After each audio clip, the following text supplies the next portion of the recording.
My lovely imps, nuts, Jessica Meadow, Lotta Apples, Mad Lupine Intentions, Nasty Mistress Lynn, Lillibror, Paul M, Tori Cassitori, Lena Bork, Arden Rose, Q-Stick, Fulmer Flamingo, Spyro Gal, Aska, Versifer, Limo Wreck, Niana, Mika Niao, Thandria, Sprodman, Fake Alex, Kyle Parker, Cotton D-Pad, Ollie, Allium, Sol Gracchus, Modeling Sunshine, Arius, Somniostatic, Fun Bun, Big Papa Pancake, Draco System, Kitty Kada, Lady Kelgana, Punky Gal 90, Nuts, Elkaberry, Freya Yamato, Falafel, Wooly, Eddie, Posadas John, The Steel System, from YouTube chat, The Dark Canuck, HGB Guy, Lillian, Punk Corpse, Mesmerized, Peppy Toaster, Viquiero, Agent Zapdos, Dracolian, Espen M,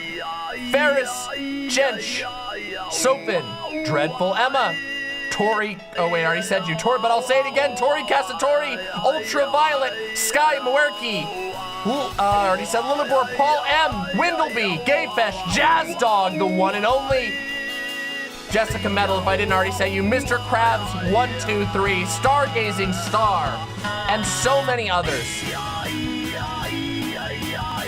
Wingle, I didn't say Wingle, I said Windle, didn't I? Brina, Jules, anybody else who wants their name read, get it in now. I think I read so fast.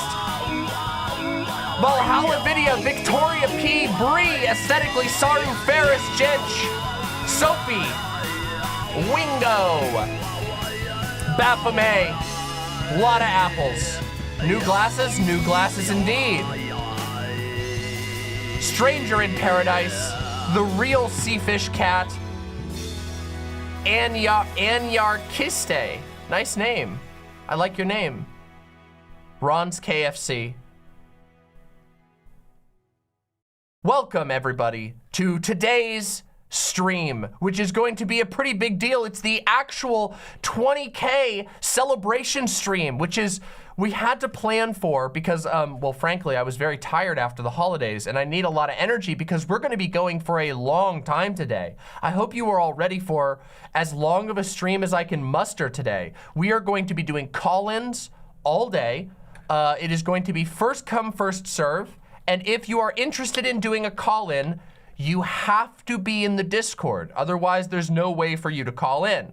So you should join the Discord, and we have a very easy to find set of rules. The mods are going to be watching the live stream chat for anyone who needs help to the best of their ability.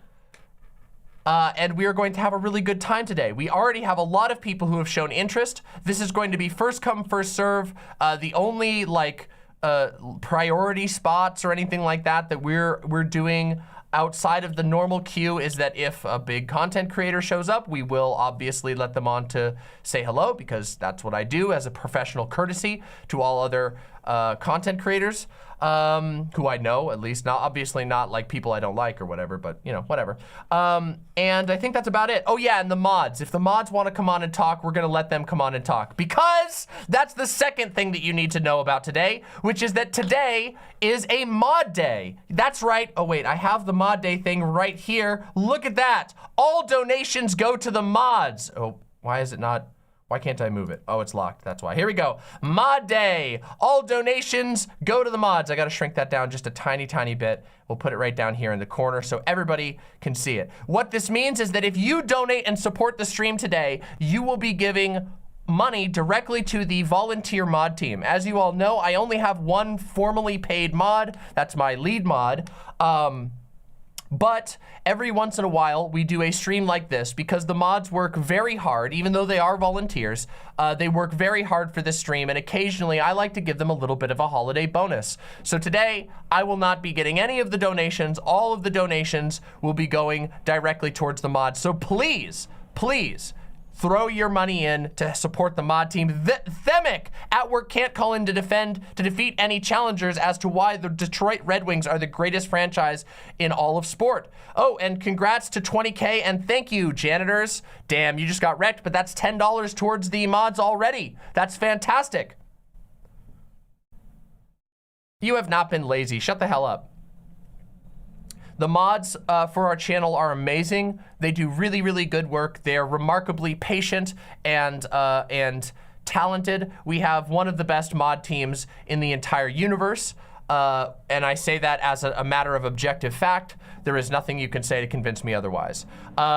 Yes, there is a command that is going to be going in the chat. You can probably see it moving up the chat right now, which is if you want to join the call, you need to join the Discord. It's very easy, discord.gg/demonmama. Also, if you are here, press like right now, because we need as many likes as we can possibly get. We want as many people here tonight, and the likes always bring in new viewers every single time, no questions asked. So press like, it's free for you. Just click on the video and press like. You will help us get more people here, which means more entertainment for you, because there's gonna be debates, there's gonna be memes, there's gonna be discussions. It's gonna be a wild day. Ron's KFC with the incredibly generous $20. Congratulations on 20K. Here's some mod money. Thank you very much, and thank you very much for supporting the mods as well. Yeah. Oh, hold on one second. I'm missing something. Hold on a second. There's something missing here. Hold on.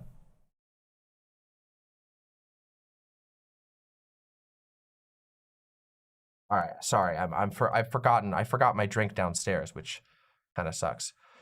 Yes, actually, as Somniostatic so astutely brings up, we are actually past 20K. We are now at over 20.5K, which means that we've gained another 500 new imps. No, sorry. I'm sorry. Let me correct that. Hold on. Let me just show you. Hold on. Let me just show you the actual number. It's actually even better than that. Okay? Hold on. Where'd my thing go? I gotta make this a little bit easier to get access to. Here we go. Take a look at this.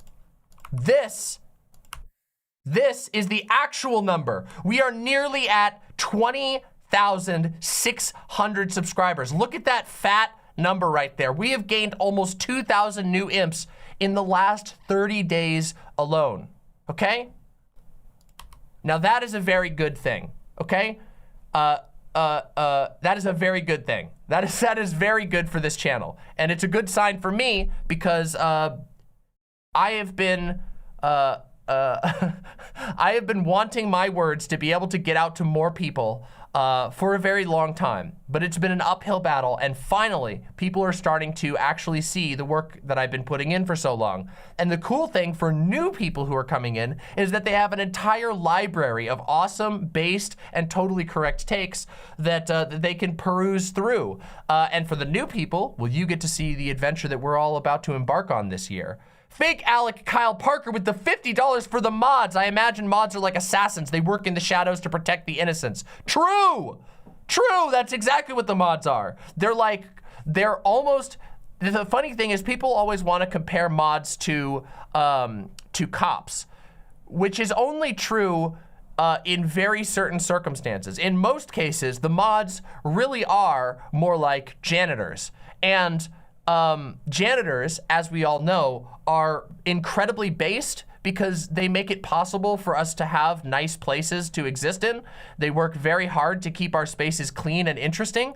Being a janitor is actually super based. And if you think being a janitor is a bad thing, then you are a loser and you probably live in your own filth and your mom probably cleans your room for you. Fuck you and shut the fuck up. We love janitors around here. Okay? Chilaquiles Verdes says, oh my God, hi Demon Mama, I'm always happy to see your show. Well, I'm happy that you're here to enjoy the show. Hold on a second, I gotta fix something. There we go, that's a little better.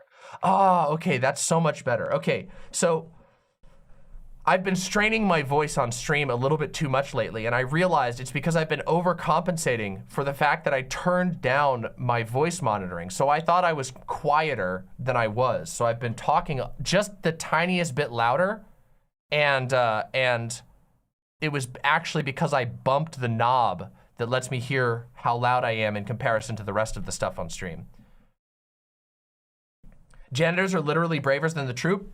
You guys want to hear a funny story? Well, guess what? You're gonna get to hear a funny story. I used to be a janitor, kind of. You all, everybody here, it's a meme in my community that I have worked a lot of jobs, like a huge variety of jobs in my life. I've worked in many different places.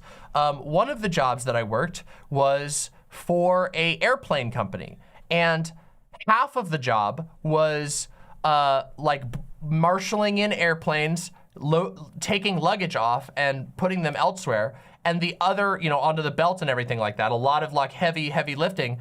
But the other half of the job was after we were done with that, we all had to go inside, change our outfits from the stuff that we wore on the ramp, and then we had to clean the planes. So I would spend hours and hours and hours cleaning planes. And yeah, and it was a lot of work. Actually, it was, there were things I liked about it. There were things I didn't like about it. One of the things I didn't like is that planes are very tiny and I am very tall. So my back would hurt a lot on that job. And I would often end up cleaning the bathrooms. And the reason I would clean the bathrooms is because, well, nobody ever wants to clean the bathrooms. So if you clean the bathrooms, your coworkers are actually going to respect you a lot because they will recognize that you are doing the job that nobody else wants to do, and they won't be such assholes to you all the time. And so will your boss. So that's kind of cool. So I cleaned the bathrooms a lot because, you know, whatever. So, yeah.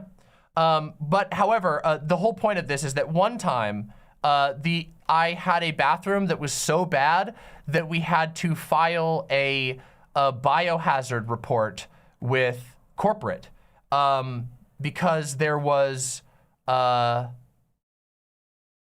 let's just say there was a disaster in there, okay? There was blood and lots of other types of body filth all over the walls. It had been splattered all over the walls and all over the mirror and all over everything. Yeah, it was literally blood and poop all over the place and mucus. It was disgusting. And I had to clean that and also report it as a biohazard. It was one of the most disgusting experiences of my entire life. Did somebody explode? Apparently. Yeah. Did they do an autopsy there? I do think it was possible that there was a murder. It is possible. But yeah, it was pretty bad. There was a lot of having to clean up like piss and stuff like that, of course. But the worst ever was the blood and shit. It was disgusting. Yeah. Yep. So, yeah, well.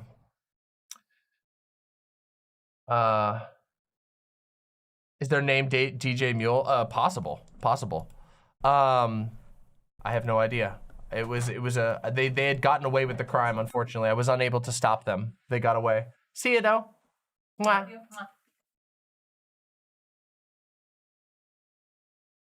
That said, so all of this, the entire purpose of this whole story is to say that janitors are based and they make the world livable. So, cool. Truly Disappointed said, with the $20 said, hi, you're the best. Thank you very, very much. I deeply appreciate that. I deeply appreciate that. Thank you so much. By the way, I'm gonna try and keep the welcome segment a tiny bit shorter today, because I really want to get into the call-ins. Curami says, Demon Mama, please refer a book to me. You should read 2 Hour Friends by the Invisible Committee. That's a really good book, and it's about anarcho stuff. It's about current contemporary anarcho stuff, and I think you'll find it very useful. Highly recommend that book. Plus, it's a nice and digestible thing. Chill Destario 99, Demon Mama, what are your thoughts on the latest Twitter discourse? Do you guys really want to know my thoughts on the latest Twitter discourse? Is that really what you people want to know? Because I don't think you can handle my take on the latest Twitter discourse. Okay, I don't think you all are ready for my take on the latest Twitter discourse. Themic says, with the $5, plot twist, the mess was supposed to be the Republican Speaker of the House. Oh! Wait, that was the wrong one. I meant to do, I forgot, I got rid of the air horns, damn it. Oh yeah, we're reworking the soundboard soon, so there's gonna be a whole bunch of new ones. We have a Bazinga somewhere? Bazinga. Bazinga. The Finster discourse? Oh, I could talk about the Finster discourse if you want. Yeah, Failhorn works just fine. Did you think of better lefty advice for men? I could give you so much lefty advice for men, but guess what? I'm not gonna right now. So, I've invaded the website chat. Good. Do I still have the Hitler button? I am Adolf Hitler. Yes, I do. Why did it do that? I am Adolf Hitler. That's weird. I'm very blackpilled and turned into an MRA after the woke scold Puritans have waded in.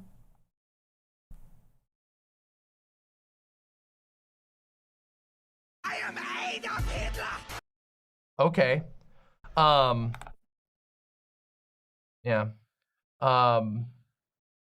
I'm ready for the Twitter discourse. No, I don't think any of you are. Draco System with the $5. Take a little bit of Christmas money for the mods. Can't wait for the memes that'll come from this stream. Oh, it's going to be quite good. I have a very good feeling about today's stream. And by the way, I have a request before we get any fucking further, okay? Before we get any fucking further in this, I have a special request for all of you right now, okay? That's right. Attention, living beings on the other end of this stream. I know that you have living ears and moving bodies. And as a result, I have a request for you. If you are a Demon Mama viewer and you want to support this channel, real quick, click on the YouTube video, go down next to the subscribe button, click the bell, and make sure it says all notifications, okay? And the reason why I'm asking you to do this is because I did not realize that that was measured so heavily in the analytics. However, I've discovered that only 13% of my audience actually has the bell rang for my channel. You're subscribed. You'll see me on your subscribe page, but you won't get notifications. I know, YouTube does not work well, okay? I'm not saying that YouTube is good. However, if you turn that bell on, that is really good for my channel, and it doesn't change anything for you except you know when I put out content. So if you go down and even if you think you've done this, please be aware that YouTube sometimes turns it off.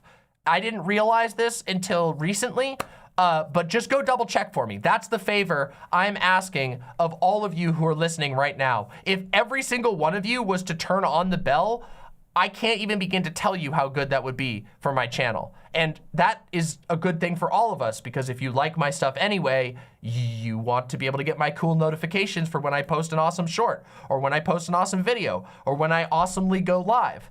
So yeah, yes, thank you so much. I deeply, deeply appreciate all of you who went and did that.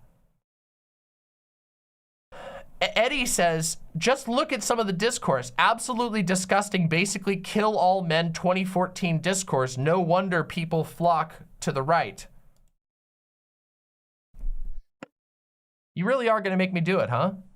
You really are gonna make me do this. Are you really gonna make me do this? Because I can tell you, none of you are gonna like to hear what I have to say. And if you provoke me into it, I will say it. And all of your brains will break. Finite Crystal says, yeah, having the bell set to personalized, that's the normal bell ring, is useless. I watch a lot of Demon Mama streams and it still never notifies me. It is the YouTube bell system. Let me just be completely frank. The YouTube bell system is broken. It's like, it's busted, okay? Like, I need you guys to understand that it doesn't work. So the only way to make sure that you're getting notifications is if you go in and you put the bell to the top setting. You have to click the bell and you have to click all. If you do that, you will get my notifications so that you don't miss my stuff. But otherwise, it just does not work. It's terrible. Pooh Bear's Thought with the $9.99. Thank you very, very much. Deeply appreciate the support, Pooh Bear Thought. Also, I recently saw you on a Patreon list for a content creator I really like. Based of you for supporting not only me, but another content creator that I really like. You're awesome. Danny says, even as the editor of the channel, I do not get emails or notifications until halfway through the premiere anymore because the system sucks so bad. Oh God, it is so. Posadas John says, I'm actually so fucking done with this discourse. I'm unironically about to log off all social media, period. Themic says, with the $10, I simply had the best take on this discourse. It is silence. Very wise. Shrimp says, Demon Mama looking fresh as fuck today as usual. Thank you very much. Honestly, this is kind of a lazy outfit. But I haven't had time to start putting together my outfits for this year yet.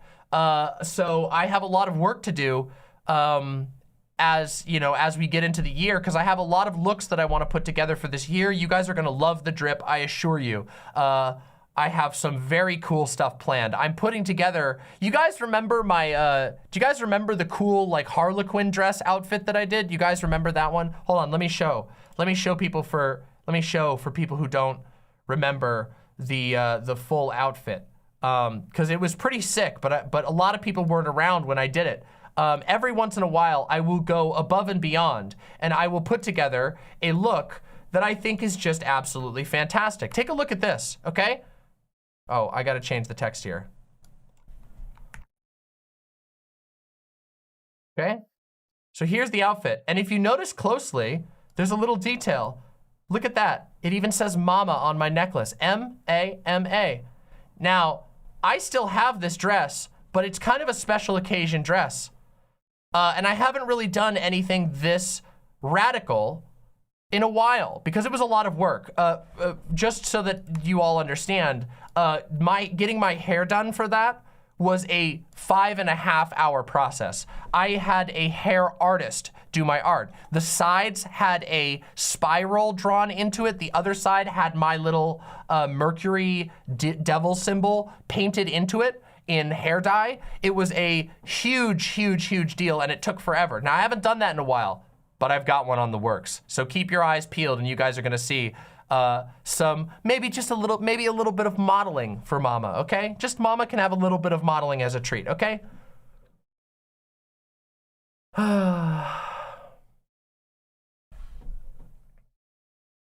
Why are you all referring to Vosh and Little Joel? Okay, all right, fine. All right, here we go, everybody. You asked for it. I'm done. I'm doing it, okay? I'm gonna give you my take, okay? I'm gonna give you the hottest take you can possibly imagine. Enough is enough, okay? That random guy in the comments. I don't have any profound shit to say that hasn't already been said, so here's some support. Longtime watcher and lurker, rare chatter. Thank you, that random guy in the comments. Deeply appreciate the incredibly generous support. Thank you so very much. The mods appreciate you, and so do I. Thank you. No, it's happening, okay? I'm gonna read you a take, okay? I wrote this take, okay? It's simple. Very, very simple, okay? And I'm gonna end it with something very special. Okay, here we go. Listen up.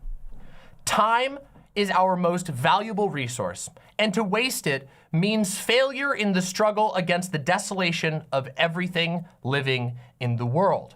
There are an infinite amount of actions that we can choose to spend our finite time on. And unfortunately, the internet is often able to goad us into not only wasting our own time, but into wasting others as well. Most internet conflicts are completely and utterly useless.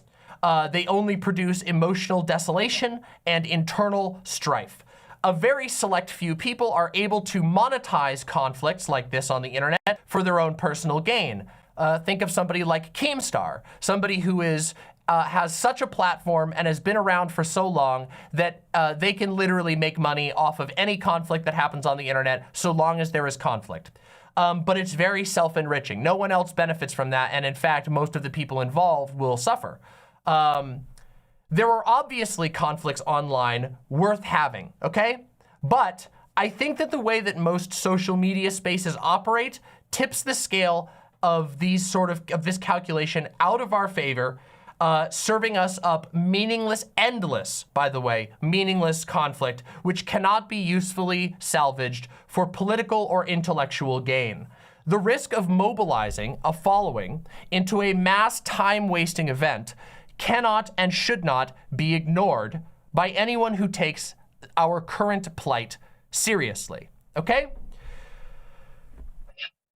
That was a little thing that I wrote. Here, let me show you. I wrote this over on my Mastodon, okay? So if you don't follow my Mastodon, occasionally I write like actual blog posts over on my Mastodon. And how this ties into the current discourse that everybody is filling my chat with is that you all wasted a lot of time. All of you. Every single one of you who is talking about this discourse, every single person who participated in this discourse have wasted a lot of time. I want you all to understand that right now, the right wing in America is attempting to completely dissolve the democratic norms of our current society so that they can replace it with a fascist government. There is an ongoing, very active push at trans genocide right now in this country, okay? I want you to be very, very clear about the stakes. We are living in a time where we have now realized that climate change is going to hit us. It is going to hit us hard. People are going to be displaced. We need people with their brains in the fucking fight. And I want you to think about this discourse. No one learned anything. No one gained anything. The only thing that happens is that people made enemies of each other by saying very, very inflammatory and or totally useless things. I saw people, let me give an example of this, okay? I'm gonna give two examples, okay? I saw people claiming that the left is actively and maliciously trying to drive men away from the left, which is an absurd claim, okay? That is something that I think is totally insane, especially when I checked my creator demographics for my channel. I am a very vocal, niche trans creator, And my channel demographics lean 65% male, okay?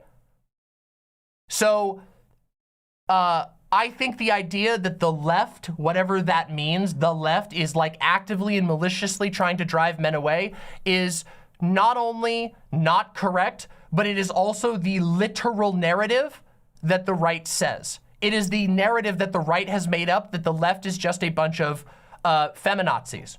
It is erasure, it is a race of a people. And let me give you another example of another tweet or another thing that I saw. And I saw a lot of this one, okay?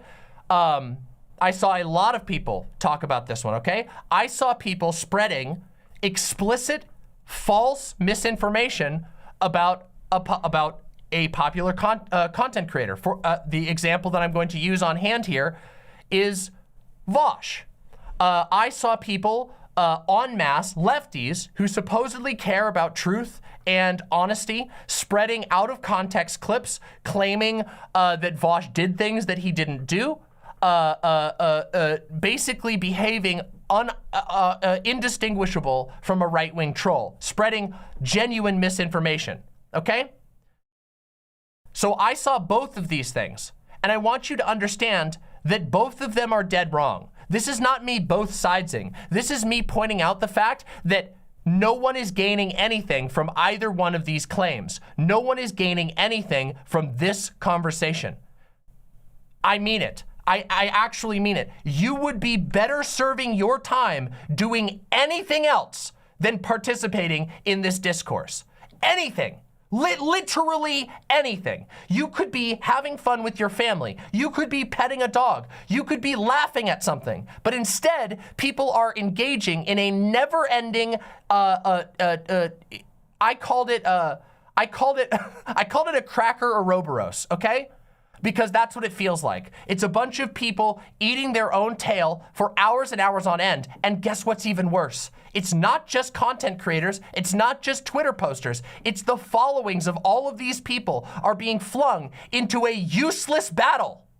A totally useless battle that only demoralizes, that only creates rifts where formerly there were not rifts. This is bad. Okay? It is bad for us to behave this way. It is bad for the online left, however broadly you want to do that, to behave like this. And I want you to understand that this is a failing. This is a failing. The online left is seen as a joke, not because of bad takes, not because of anything other than the fact that the online left can never actually connect to real causes. That the online left is siloed off away from the rest of the people struggling against the worst shit that you can possibly imagine. There is a fascist awakening, a fascist revolution that is brewing in America. I mean that 100%. I hope you understand those stakes.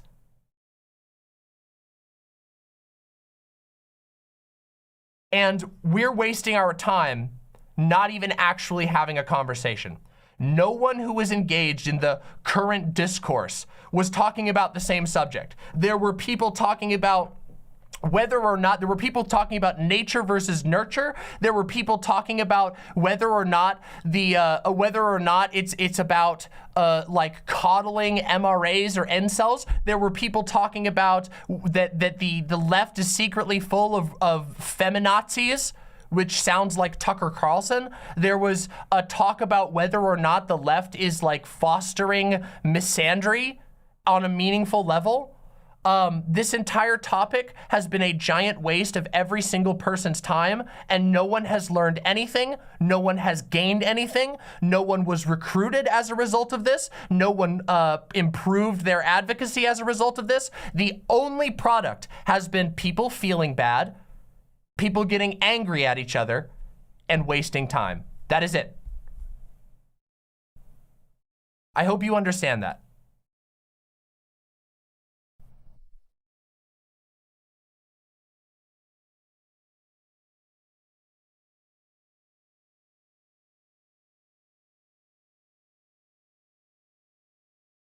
Not only that, I want to talk about one other thing, okay?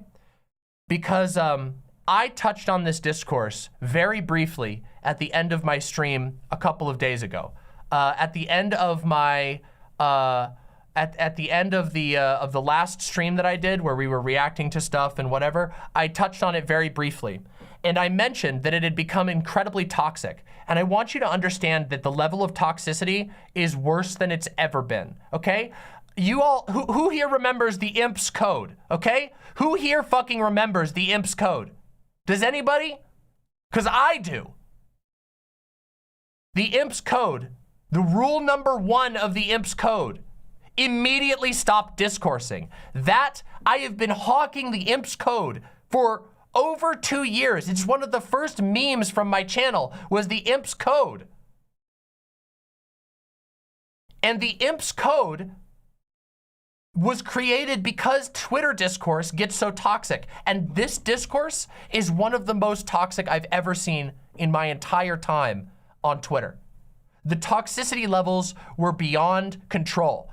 And there isn't a single side that is responsible for this.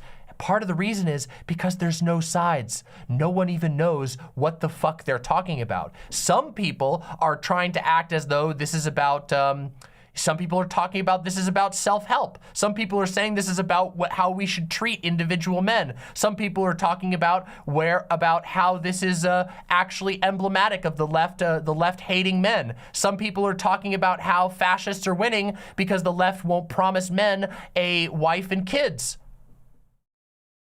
And some people are talking about all of those things at once without making any distinguishment beside them.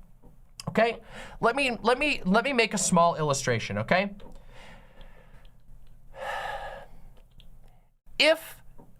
Let's imagine that somebody did you wrong, okay?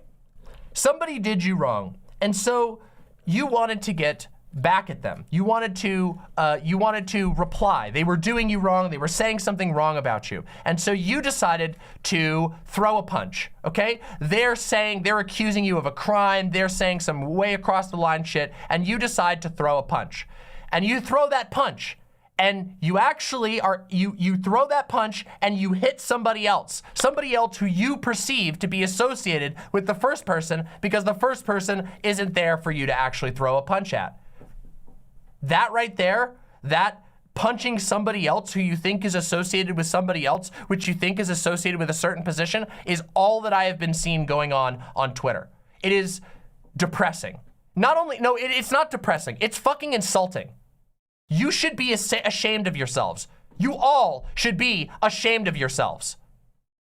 And I don't mean to be a bit of a fucking scold about it. I don't mean to fucking scold you all about this, but we have fucking bigger stakes than this right now. We have bigger stakes than trying to relitigate ancient false narratives about whether or not the left is made up of man-hating feminazis or spending our time propagating misinformation about public figures that we don't feel strongly about.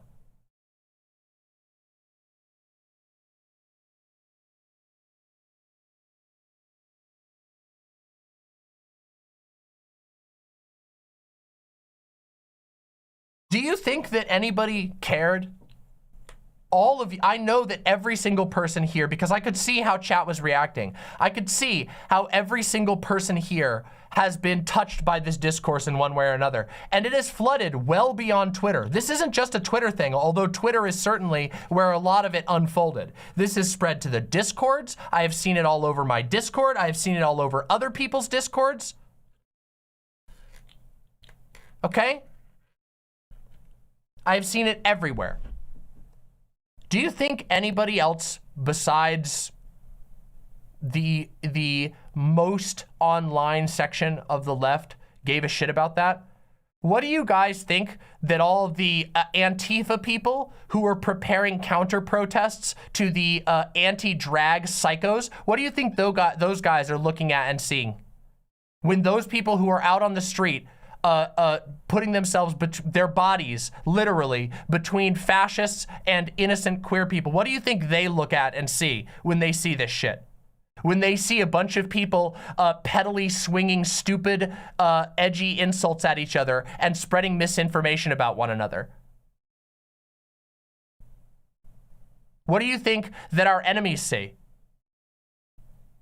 What do you think the people who are currently trying to install a Christian nationalist program for the future, a Christian nationalist program which will necessitate the deaths of every queer person that you know, what do you think they see when they look into that? And what did we gain from it?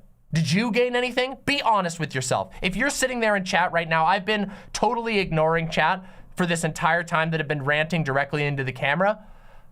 But those of you in chat, if there's people in chat who think that I'm off base with this, what did you gain? What did you learn? Did you recruit anybody new? Did you have a new friend? Did you get somebody new interested in leftism? You want to know what my experience was? You want to know what my experience was? Was people who are tangentially connected to politics, who occasionally dip their toes in and check out some politics stuff, were turned off. I got messages from people who I know in real life who are saying, man, this shit is so stupid, I'm done. Like, what the fuck is wrong with lefties? Not because the left is, you know, secretly pushing, you know, oh, thank you so much. Thank you very much. Not because the left is secretly pushing people away from the left because they don't like men. Not because they didn't leave the left because they saw a video, an out of context video of Vosh that makes him look bad. They left because they saw the left. They turned away from it because they saw the left and they went, wow, this is just a bunch of children throwing shit at each other and I don't want anything to do with it. Yeah, Gayfish says you literally saw me uninstall Twitter in front of you. Yeah.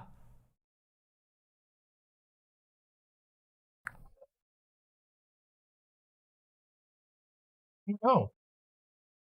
Oh man, my smoothie is melted. Oh well.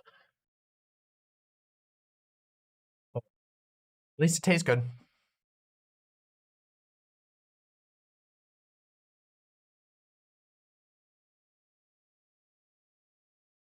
Eddie says I'm pretty much done with politics too. That's not the answer. The answer is to get fucking serious. The answer is not to turn away from politics. The answer is to refuse to engage in this stupid nonsense. I have many times on this stream talked about how, infighting to a certain degree comes naturally to the left, okay? The reason for this is because the left is a broad collection of generally liberatory ideologies. The left is, to be short, the left is the only faction in the political sphere that truly values independent thought. The right does not. The right is conservative. They believe in old school values, traditionalism, knowing your place, always respecting your elders' opinions because they are old, because they are higher than you on the hierarchy. The left is the side that fosters independent thought. That means there's always going to be infighting on the left. That is natural and it is good. But this is not good. This is not healthy. This is not liberatory. This type of shit is benefiting no one. This is people venting their stress and their trauma on each other instead of turning that against the real enemies. Instead of turning that against the ever encroaching empire that is trying to choke us all. And I should be clear, by the way, I should be clear about something.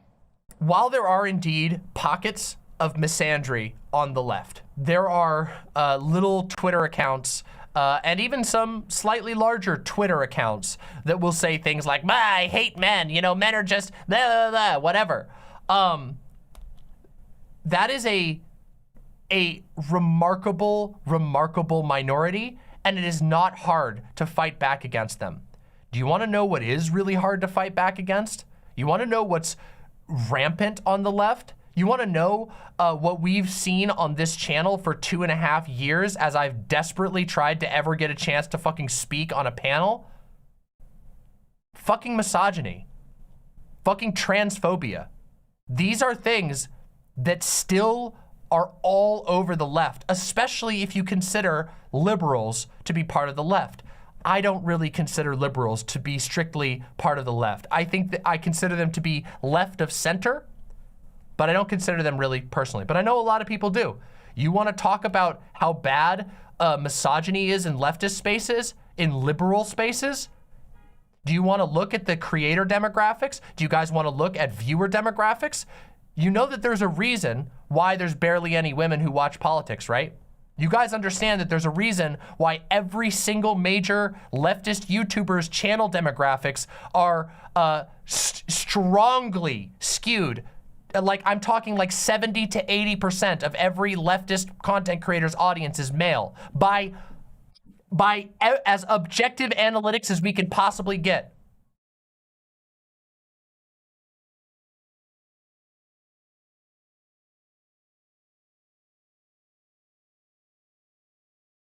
Is this channel also mostly male? Yes, it is.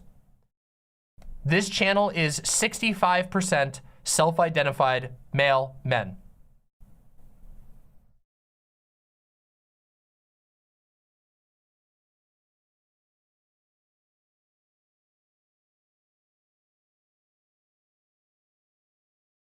In what way is a demo being mostly men a bad thing? Are you an idiot? What I'm saying is that if there's anyone being discouraged from engaging in politics online, it is on a numerical level, women. Women are not given a voice, especially trans women. Women are not given a meaningful voice in politics. They are driven away from politics. They are 50% of our population, but they are 30% or less of online politics. They are still treated like shit. They are still harassed to a greater degree. That needs to be fucking taken in scope, okay?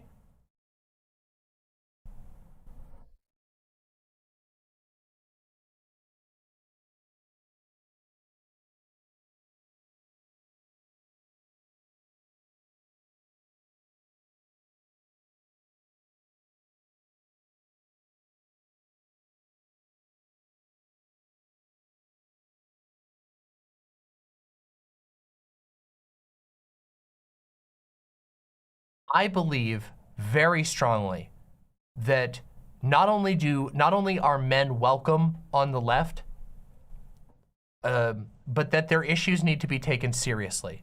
However, that does not mean that providing critique to narratives is anti-man. It does not mean that pointing out obvious facts about how patriarchy operates is anti-man. And I will not grant ground on that, especially not with the history that I've had in online left-leaning spaces. Hey, thank you very much for the raid, No Justice. Deeply appreciate that.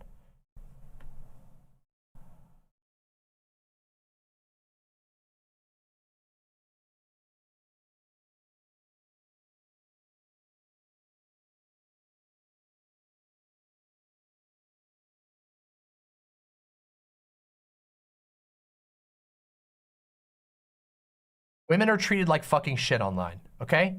In leftist spaces too. I have personal experience with this. You guys have seen it on video. You've watched it, okay? Brina, let me double check. The heck? Brina with the $20. Love, support, and solidarity to the imps. Site and YouTube imps unite, and especially to the mods on this auspicious occasion. All you do is truly appreciated, and I'm glad Demon Mama does this for volunteers. Also, dropping some facts, Demon Mama. Thank you very much, Brina. Deeply appreciate that. I am not saying that there are not people on the left who are shitty about men. There absolutely fucking are. It's a type of person I personally have publicly pushed back against many, many times. I have pushed back against it in my private life when I've encountered it. But this is a small group of people, and to act as though there is like some kind of pan-leftist conspiracy to drive men to the right, or that the left does not currently address men's issues in any way is fucking not true at all. It's not true. okay?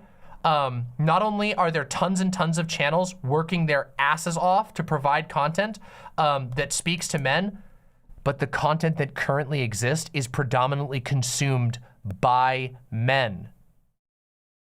Right now, currently, objectively, we have the stats for this.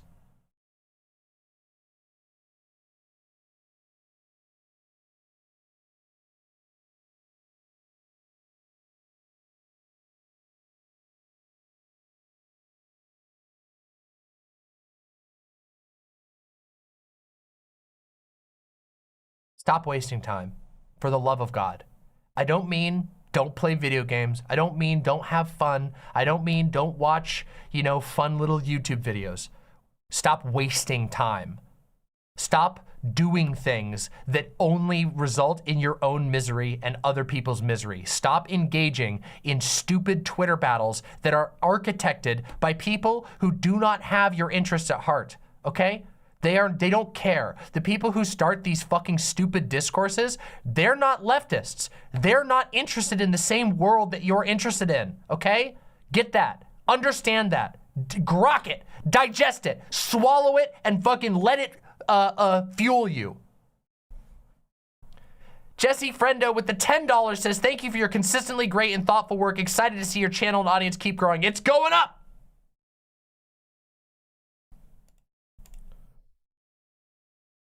Killjoy says, I call them entropic conversations. Literally speeds up the heat death of the universe. Yes, quite literally. But worse, it speeds up the proverbial heat death of any sort of hope of the online left assisting the real, the offline left, okay? And when I say the offline left, a lot of the offline left is in the online left, but they're just not prominent figures, okay? They are members of the audience and small accounts. They are not people who generally also stream. The online left, and I say this, if you care about actually changing the world for the better, if you care about actually stopping the heinous shit that is coming our way right now, I believe it was Ohio. Am I, hold on, let me double check. Let me just get this. I just want to give you a little bit of an idea of what type of shit we're up against right now. Hold on. Oklahoma. Here you go. Let me just show this to you real quick, okay? Let's just take a look. A new bill introduced in Oklahoma would make it a felony to provide gender-affirming care to anyone under the age of 26. That is a bill that is actively being considered in a highly Republican-controlled state. It is likely that multiple states in the near future will pass bans on transition that are designed specifically to kill trans people before they ever have the chance to live as themselves. That is designed to punish trans people so that they cannot get the hormones they want, so that they cannot have the body that they want. This is a fascist biopolitics that we are engaging with. This is widespread right now. This is the flavor that they are using to lead this movement. So fucking get real.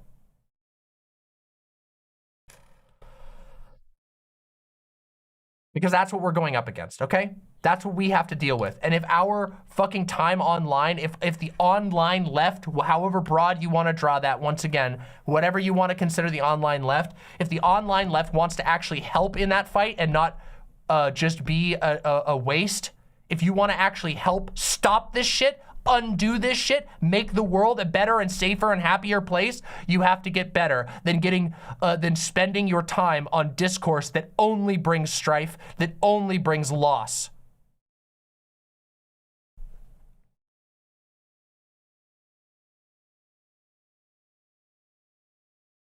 That's true as well, Nuts. As of this moment, we really don't have a House of Representatives. We can talk about that in the future, but we have to get into call-ins now that I've been provoked into screaming about this topic for so long. I'm sure a lot of people will want to pick my brain about this topic. You are more than welcome to pick my brain about this topic in the call-in section. I just want you to stop wasting your time. And if you are a person, this is a special call out. If you are a person who has a following, Stop wasting your followers' time. Your followers are looking to you for leadership. If you wish for a better world, lead them well.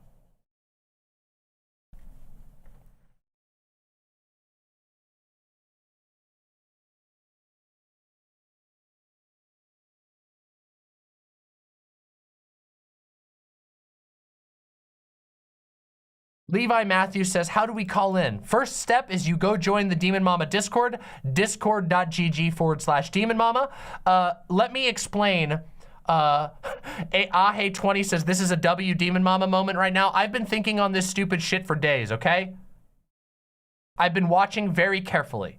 I've been sitting and biding my time and talking to many, many different people and getting opinions from many, many different people and screenshotting threads and thinking about them and writing about it. I wrote an entire journal, gigantic journal essay trying to get my feelings out on this.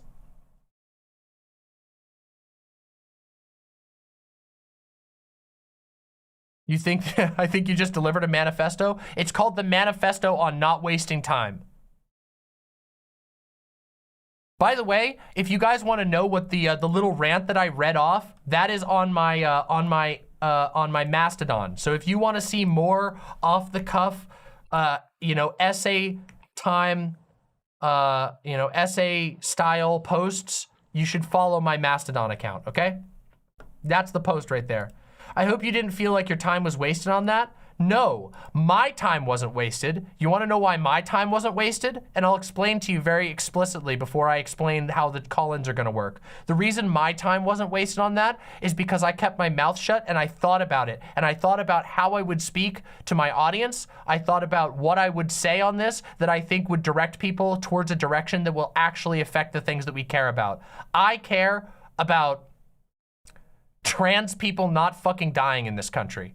I care about fascists not winning in this country. I care about fascists not dissolving our government so that they can install a fascist government.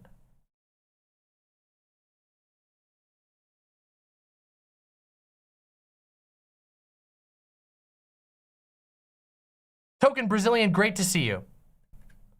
Well, thank you, Somniostatic. I will have this video up as soon as possible. In fact, Danny, if you're still here, can you prioritize this segment right now as the thing to upload tomorrow?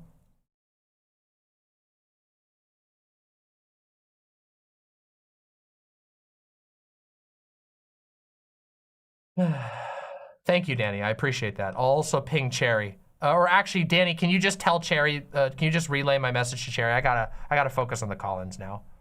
Just tell Cherry that that's what we want up tomorrow with the thumbnail.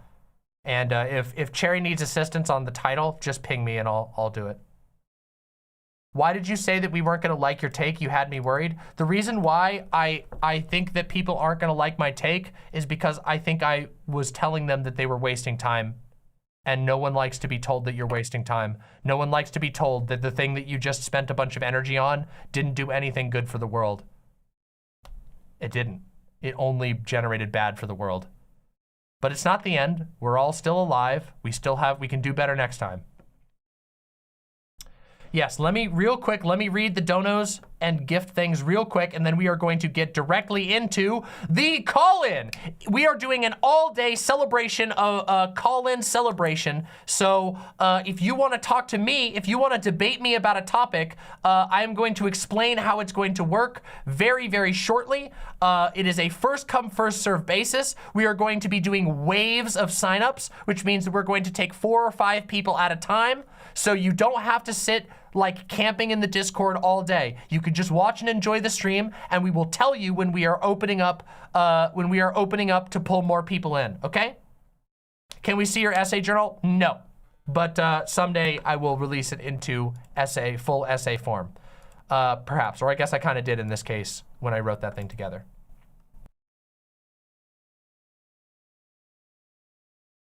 Okay. Hold on a second.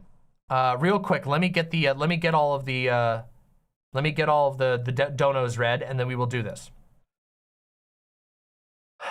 Niana with the $6.66. Much love, or all love to you and the mods. I would have liked to do a call-in, but time won't allow. Imps, please check out my new podcast, Himbology, all about positive masculinity from two trans NB gals. Hell yeah. Jesse Friendo with the $10. Thank you for your consistently great content and thoughtful work. Excited to see your channel and audience keep growing. Scarlet Volcano with the incredibly generous $20. Happy New Year. Happy New Year to you as well. Thank you very much. Xerox13ster with the incredibly generous tier 3 sub. Oh shit, I broke the stream. Now I have to dono. Kruva with the 5 gifted tier 1 subs. By default, YouTube limits notifications even with the bell at max. There are additional options in settings, notifications, best stream, best mods, heart. Much love to you, Kruva. Thank you for supporting us. Falafel with the $6. I want to thank the Demon Mama community not only for being so friendly and welcoming, but also for joining me in making a cool trans gun meme. It's a short browser game. Love you, imps. We're going to be going over that later, but we got to focus on this today. That's awesome. We'll check it out. Thank you so much, Falafel. Draco System with the $5. Take a little bit of Christmas money. Okay, I already did that one. All right, everybody. All right. Real quick, everybody. Let me explain real quick, okay? Here's how it's gonna work, all right? You need to join the Discord, discord.gg/demonmama. You need to keep an eye out for the DM from Altdentifier. Unfortunately, most Discord servers now require that you verify. Make sure that you just click the, once you join, you'll get a little DM and then you press the button and it's all good, okay? If you have issues, okay? If you are having issues getting into the server, okay? Anybody who joins the server has access to live stream chat. Simply mention in live stream chat that you are having issues and a mod will try to get to you as soon as possible, okay? We can't make any promises or guarantees because this is going to be a very, very busy day. However, we will do our best to get to you. The way that it's going to work is that when you join the Discord, there is a instruction that you will be able to see. It is in the Discord announcements. It will tell you how to do everything to get on board. Mods will be able to give you advice as to where to go read this. So just pay attention to what the mods tell you and follow the instructions. We are going to be doing chunks. So we're going to let a couple people into the voice channel to wait. Then I'm going to talk to those people. We're doing 15 to 20 minute segments depending on the topic. It is mostly going to be sticking to 15 to 20 minute segments so that we can make sure we get as many people in. You are welcome to talk about any topic so long as it doesn't violate the rules of YouTube or whatever. Or if I really, really don't like it, then I might say, I don't really want to talk about that. But that's it, okay? You do not have to you don't have to sit in the Discord all day. I will be saying on stream whenever we are doing new registrations, okay? And let me just make sure right now. Let me just make sure with my team real quick. All right, so oh yes, also, we will be doing pings. If you are waiting and you really want to get in, you can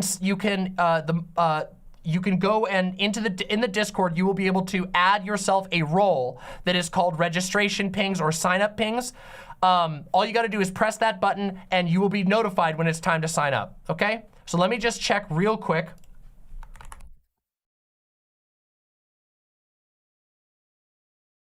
I just need to make sure that we got this all set up. And again, if you need any assistance, just ask a mod.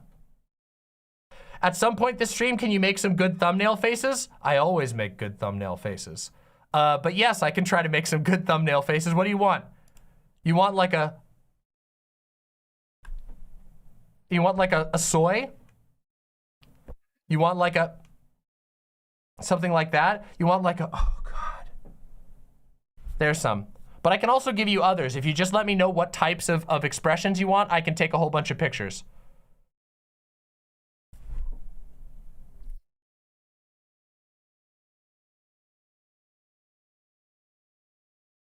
But also, the thing is, if you give me a little bit of time, then I can get you the pictures without any of the other stuff in the way.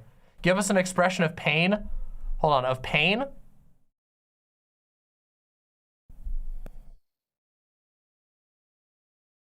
Oh, you meant like comical pain. Real pain looks like that. it looks like suppression. But if you want like theater pain, it's like that.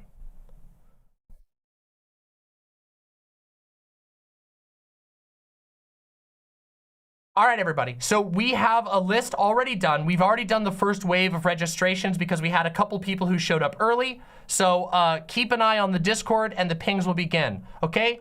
Mods, I am now ready to begin taking calls. I am going to be waiting in stream call-in starting now. And let's get this show on the road. Let's do some goddamn call-ins. By the way, if you are here, press like.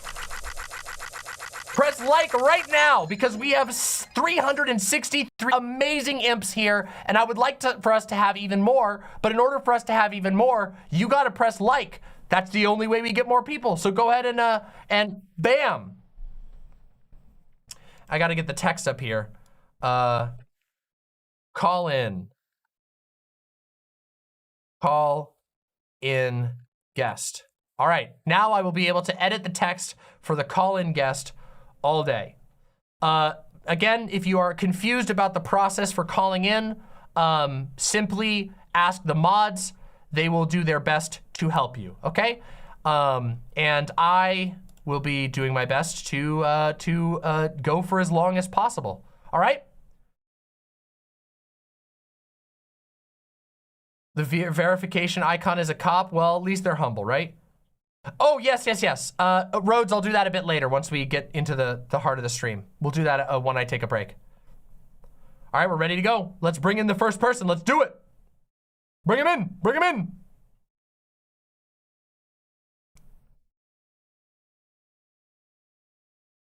I think I know who the first one's going to be.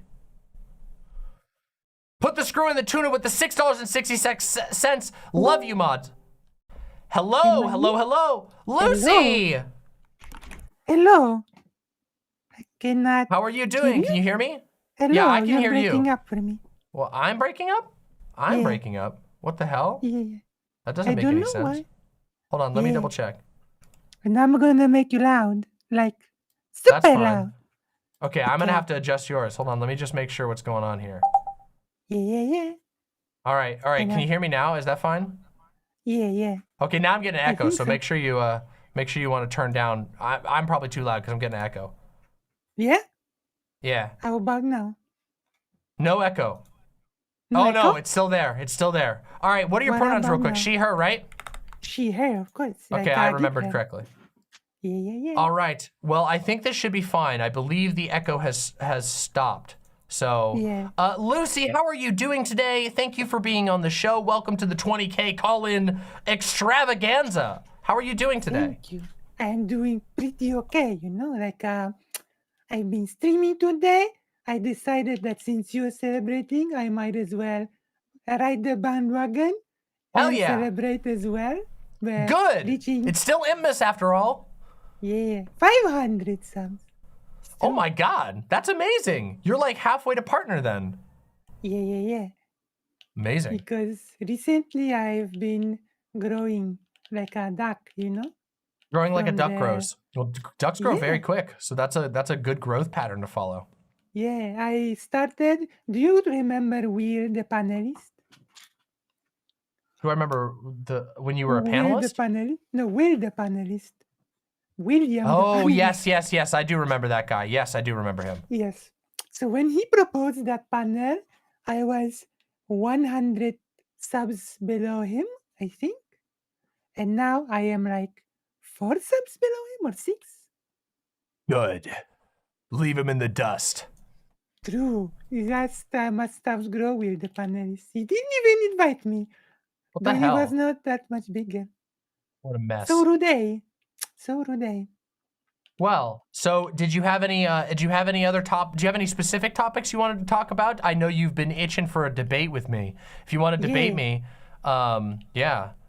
we could I debate about debate something, I you. suppose.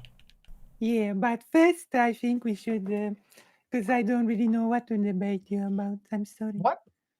You don't know Yeah, what to, it's you true. all that you wanted to fight me so bad, but you didn't know what to debate me about? Yeah, because my I'm God. the person I'm the sort of person that is like, there was the let's debate, but the topic really that important? Is it Okay, really but that important? okay, then if we need a topic to debate about, then okay, how about How do you feel wait, about well, Japanese you're from RPGs? Poland, so I probably haven't had Yeah. many of the candies from Poland. Yeah, I was gonna say we could Ptaszemleczko.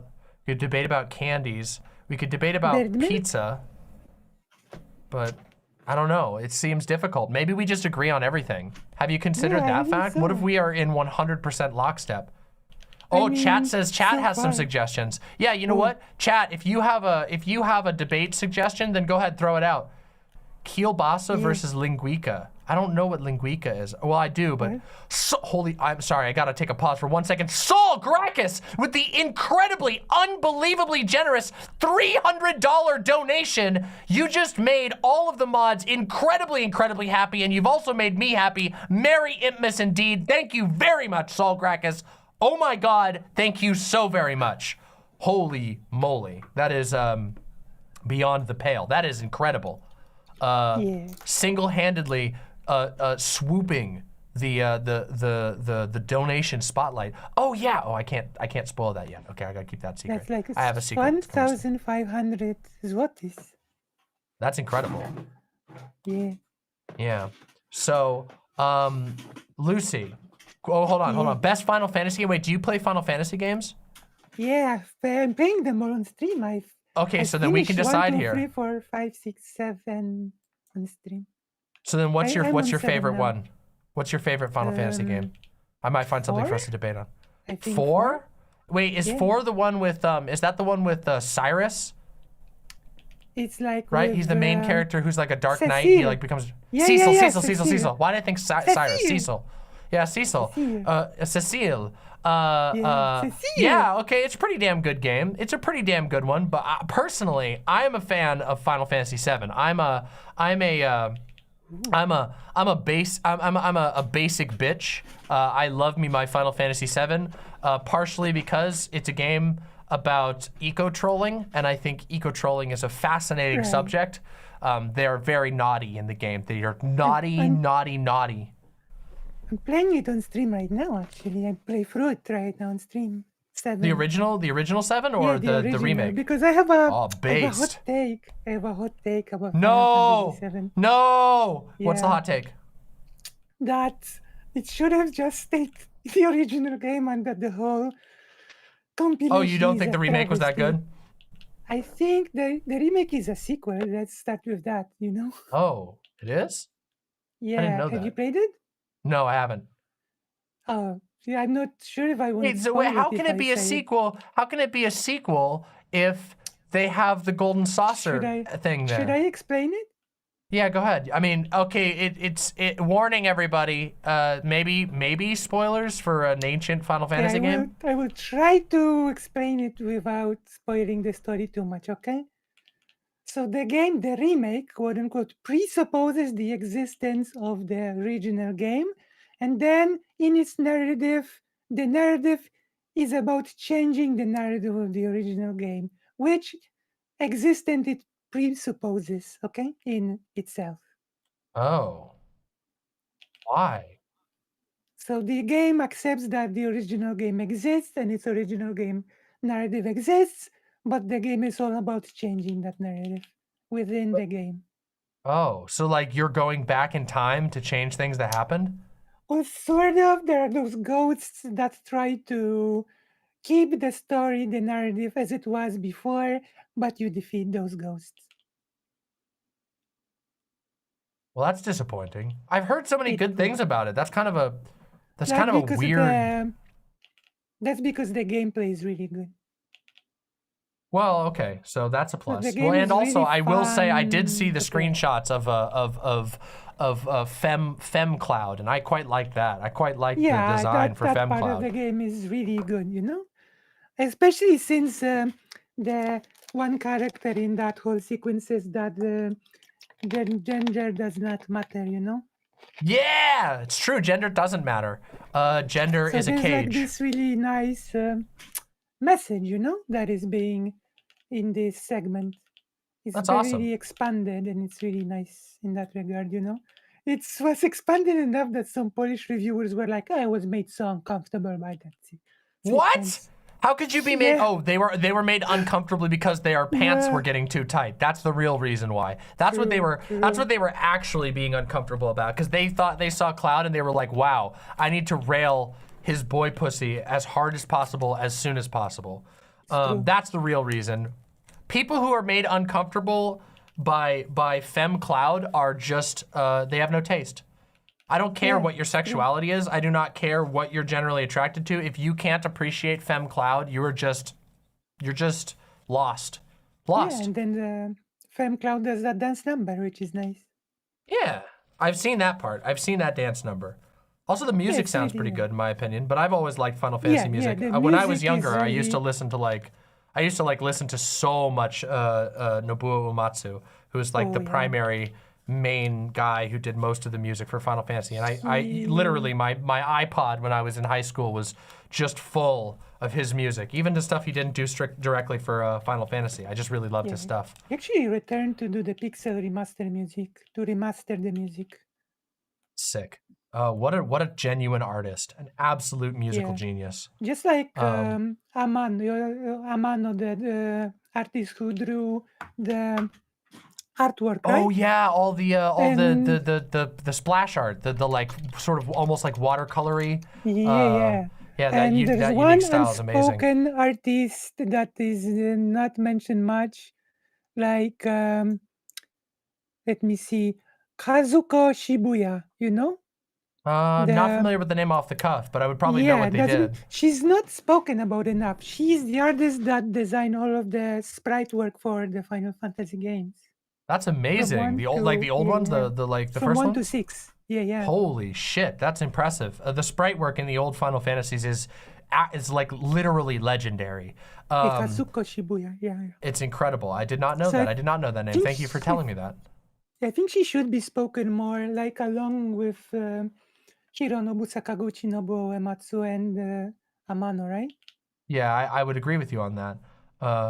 It's unfortunate that like so many incredible artists' work gets lost in the like sort of flood, you know? It's so easy to like, there's so much of a, the games industry has a bit of a problem with auteur theory in the same way that film does, where people tend to take these gigantic collaborative efforts and make them the sole project of a single person, which they never are. For individuals. It's actually I one of the heard- reasons why I appreciate, I know that some people are gonna roll their eyes when I say this, but I appreciate Hideo Kojima. One of the things that like, even though he literally has that joke in the beginning of the game where it's just like, it's the credits are all his own name. Right.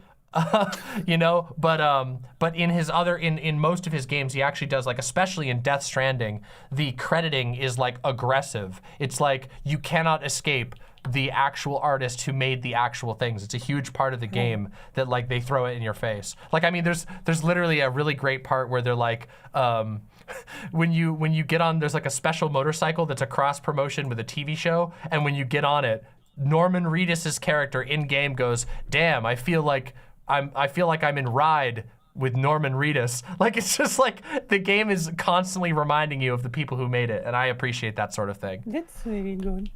I heard that Yeah. Hironobu Sakaguchi, the creator of Final Fantasy, there was a lot of talk that he left because of his failed movie and that he had to leave, but apparently that's actually a myth, you know? Oh, I didn't know that. Apparently he actually left because he had the big disagreements with the higher ups in the company about how things are handled, because apparently he gave really big when he had projects, he gave really big freedom to the creators of the thing, you know, to let them do their thing. And after like the more and more meddling started happening from above, you know. Yeah.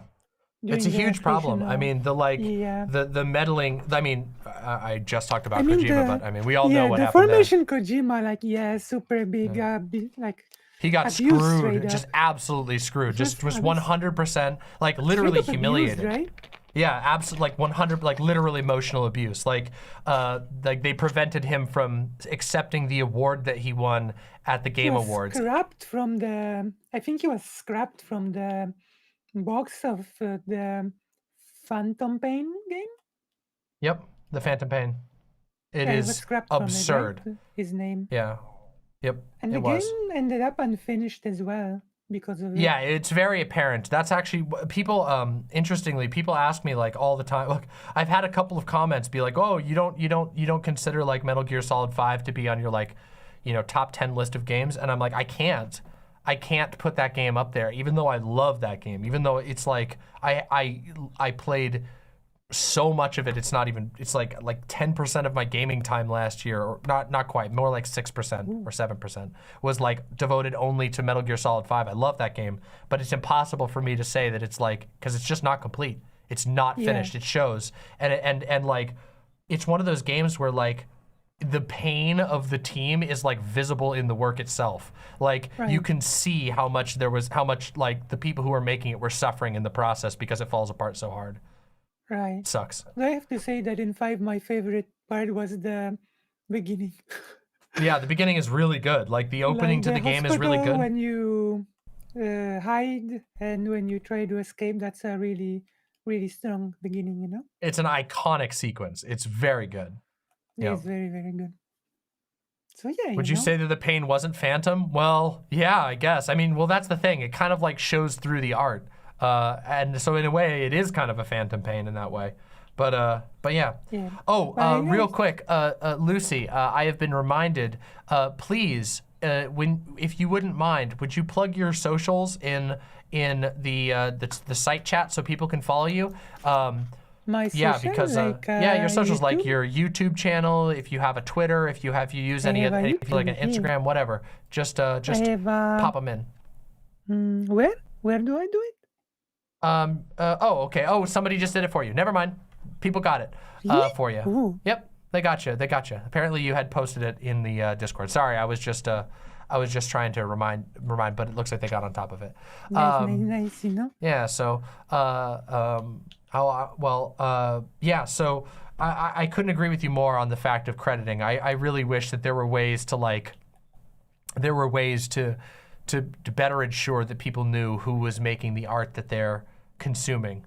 It's something I really believe strongly in, because art, most of the like films and movies, and hell, even this stream is a huge collaborative project, and people deserve to be remembered. Sometimes some things that are really cool, like like I like that you can go on IMDb and you can like dig into who made what and who did what, and you can see what else they worked on and whatever. But yeah, we still have a long way to go. I think there's this element of all of us buying more or less to the almost crime and punishment model of humanity, you know? Yeah. Crime and Punishment, right? The book by... The book? Yeah, I've not read it, but I'm familiar with it, yeah. Like there's that theory that there are people that are just special people among others, Yeah. that are... And I think... It's a great man theory, I think is what people call it. We fall into this trap of thinking that there are people that are just somehow more special than others, Even when they say things like, I'm a nobody, Yeah. Basically. I mean, I do think that people's actions can sort of elevate what they do, but I think that like there's this fixation on the idea that like one person becomes the savior of an era. And you see that a lot in like, I mean, you see that a lot with like, modern, celebrity, and hell, even like, okay, great example is like the Elon Musk thing. The guy who thinks he's going to save the planet by inventing, when in reality he owns like 5 different companies, all of which are staffed with hundreds and hundreds of incredibly talented people, and those are the people actually making the things. And like it's a totally I think it's a totally distorted view of reality that erases the social and poses like individual people as islands and gods. That even that idea gets a bit undermined when you know how much he could do with like $45 billion and he uses it to buy a social media site, right? Yeah, it's ridiculous. It's When it could basically like you could like name feed a so many nation, things that could multiple be nations.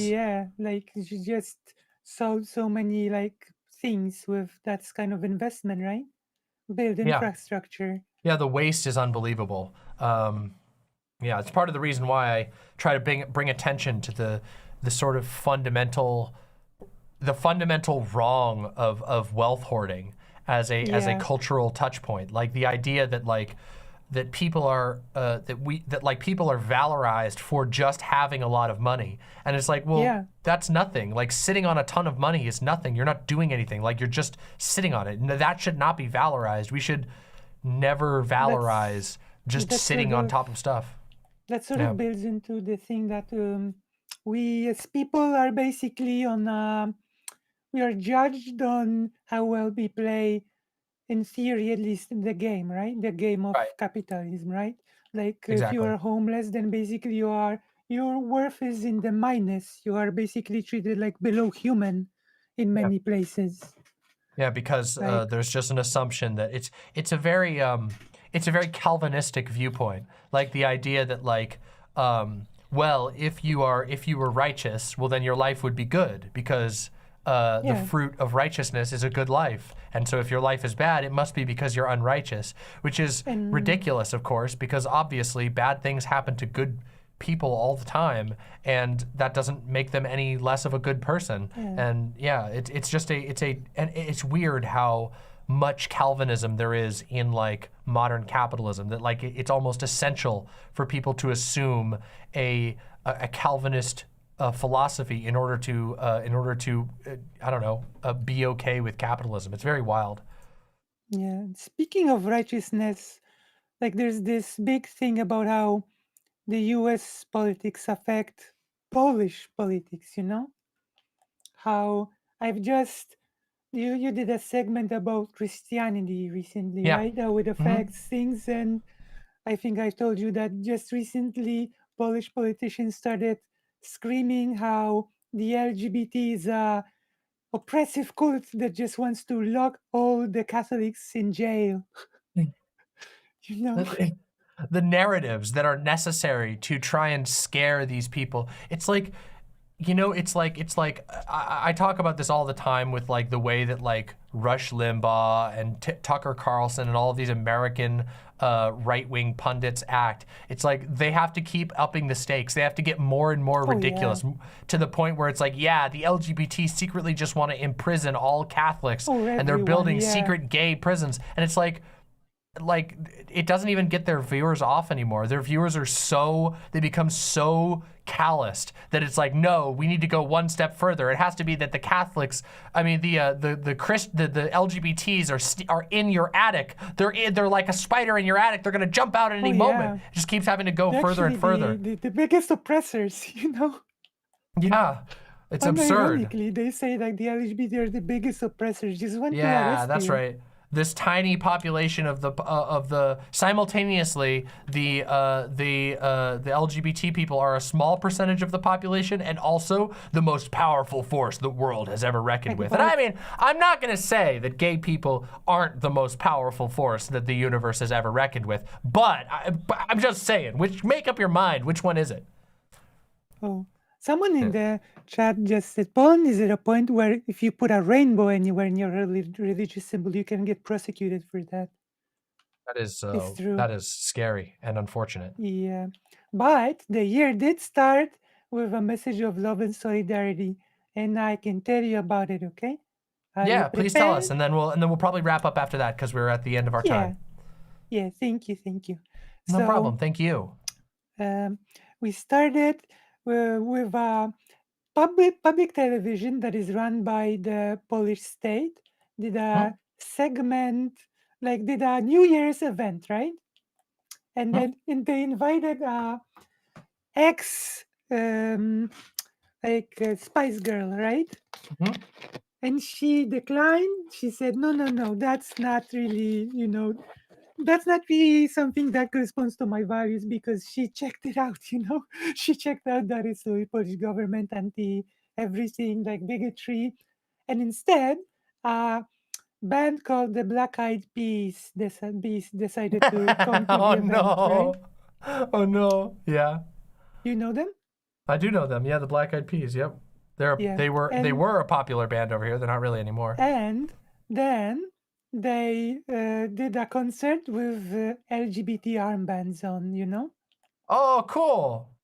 Good move at Yeah. least. Good move at And least. the Polish government went insane. They were just, Paul, that because the event was called New Year's of Dreams, and you're like, New Year's of Dreams?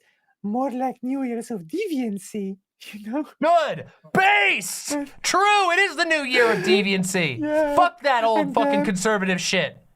The person from because the ruling party is called Peace, PIS, like Law and Justice Party. And the person from the band is like, yeah, we are for peace, love, and solidarity. We love Poland. We always have fun here.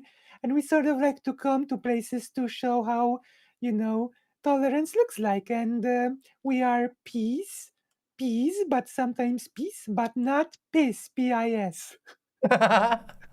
Well done. You know? Well There's- done. Good play. All there's right, also- my respect for the Black Eyed Peas has gone up a little bit. There's also a second event, okay? That's Uh-huh. love and solidarity. I can quickly mention. All right. There is like this. There was Poland had its 9/11 event years ago, Uh-huh. right? It Yeah. was the crash in Russia. I'm not sure if you've ever heard of it. The Smolensk plane crash, when basically almost all of the Polish government died in that crash. Odd. I have not heard of that. No. It was a pretty hardcore event, and it's like a founding, like this myth of the now ruling far right party, because the ruler of Poland had a twin brother, and the twin brother died in that crash. Wow. And there are a lot of lies about this, a whole conspiracy theory about it being basically a Russian assassination, and there's no proof, there's nothing. And then the private media, because in Poland the private media is in opposition to the government, it's a whole Mhm. thing. Like Yeah. whenever there's a LGBT event, like there was a very big LGBT event that was later coined as Polish Stonewall. You And mentioned that one to the- me. Yep. Yeah, the public TV misgendered the person, the private TV correctly gendered the person and used the correct name. And so the private TV made a big document called The Power of Lies about this whole event. And the government decided to sue and shut the private TV station up, to Yeah. order them to take it down, the whole document. Censorship. And Raw so- censorship. Yeah. And so, in response, every single private outlet in Poland put the document on their platforms for everyone Based. to watch. Good move. You know? Good move. That's how you They're like, respond to that. "Oh, That's yeah. that's like when YouTubers re-upload a video that gets taken down wrongfully. Yeah, That's a base so move. It's a base everybody move. put it up. Like you want to send, because the Polish private media consider themselves, the free media in general, consider themselves under siege.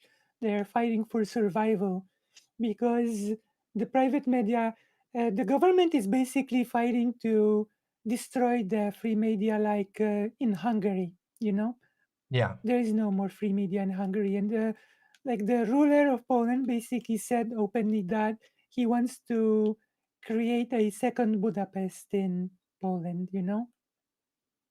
Yikes. So Well, yeah, it's I'm glad that there's a lot of people invested in pushing back against this, and I am hoping It's that over time, in fact, I'm quite sure they will. The powers of I solidarity will also- and togetherness will win. yeah. Yeah. Well, So it's Lucy, it was absolutely wonderful to have you on. We do have to move to the next guest now, but Lucy, Yeah, thank you yeah. so much. It was wonderful to get to talk with you. Thank you for sharing 2 great stories of genuine solidarity, and I hope you have a to wonderful new see year. you one day again, and we will giggle. You will. Okay? I know you will. All right. You talk to you soon. Yeah. See you. Thank you, and bye for now. Bye. All right. That was wonderful with Ducky Lucy Haze. Lucy is a wonderful friend of the stream. Some of you will recall that Lucy was the person that we did that fundraiser for. Lucy is amazing, and Lucy's community is wonderful. Much love to all of you. Hello, Luxander! Luxander! Can you hear me? Uh-oh. I can't hear you at the moment. Oh, I am now able to hear you. Can you hear me? There you go. Yeah, I can hear you. Absolutely. Real quick, just so I'm sure, pronouns? I use primarily it/its or like it/they. Based. All right, I'll put it/its they. There we go. Luxander, thank you so much for being here. How are you doing today? I am doing pretty great, actually. I've been settling into my new place for about like a few weeks, almost a month now, and Hell yeah. I finally am getting a good night's sleep. So that's great. How are you today? I'm doing pretty good. I have a smoothie. I got all my anger out at the beginning of stream, which means I'm like vibing right now. I'm like kind of feeling good and whatever. Yeah, I had a nice little, nice but tiring holidays. You know, Impmas still goes strong. We're still celebrating Impmas. You can actually even see the tree back there. So I'm doing pretty good, all things considered. Yeah. So I'm happy to hear about your move. I feel like I remember you posting about it a little bit, but I'm glad that's all over with. Moving is ridiculously stressful. Nobody ever really talks about that, but it is. It's one of the most stressful and statistically one of the most common traumatic events. It's very strange. Interesting. I didn't know that it was frequently traumatic. I mean, it makes sense, I guess, that you like often move in circumstances that are like rushed or like not preferable. Like being evicted or whatever probably could be fairly traumatic, but I just never thought of it that way. Yeah, it's a common thing. As it turns out that you know, like just moving your environment in general, but also then layering on top all of the high pressure like logistics, like don't leave anything behind, don't forget anything. You got to make sure everything's in the box. You got to drive a vehicle you're unfamiliar with often, stuff like that. So yeah. Oh, people in chat are saying getting your car stolen. Okay, that's unique to me. Okay, my car got stolen when I moved. It was a disaster. Yeah, I heard about there was a whole chase sequence, I guess. Yeah, there was a chase that happened, and we ended up we got our car back a couple days later. But it was trashed, and we had to do a lot of repairs on it, and it took forever. So, yeah, it sucked. But, you know, thankfully nobody was hurt, which is good. Just our poor car. But, yeah. So, yeah, that's basically been what I've been up to is holiday stuff. And although I've been watching Star Wars Andor lately. And have you seen that? I haven't. I've heard that it is like a shockingly politically astute a piece of Star Wars media. Unironically, like no questions asked. I have not praised a piece of Star Wars media in years. I'm the probably anybody who knows me IRL knows that like actually people even on my stream know I rant about fucking Baby Yoda all the time because it drives me crazy. But no joke, Andor is some of the best TV I've ever seen. For me personally, I put it up there with Breaking Bad. I've been thinking about it nonstop since I finished the series, and it is not just politically astute, it is relevant to everyone in this space. And I think I would recommend it to everyone. Anybody who's like interested in politics, anyone who's interested in politics and happens to be left-leaning will take a lot away from the show. It's really, really, really good. That's so cool. I gotta go I'll have watch to the put show. it on the Yes, list. you need to. Yeah. Is it gay? Yes, it is. In fact, one of the main characters is like, and it's not Disney gay either. It's like no, we actually just committed to this, and we're gonna have a character who's consistently like who's gay throughout the whole series, who's not like doesn't immediately die off, is like a major part of the show. It's not like overdone. It's not weird and gazy. It's just very good. Everything about it is really good. It is a it's also one of the most stressful shows I've seen in a long time, just because it's so real. And again, I never thought I would be saying that about a Star Wars thing, but seriously, I put it up there with some of the best TV I've ever seen.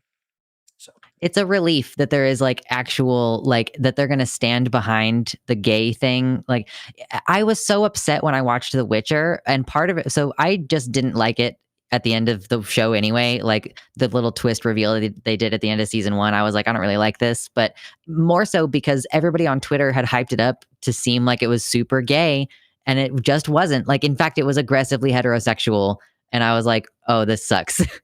Yeah, no, there is a I don't want to spoil too much, but there is a scene in Andor that is it is simultaneously unbelievably terrifying and also just unironically a well-disguised lesbian BDSM scene.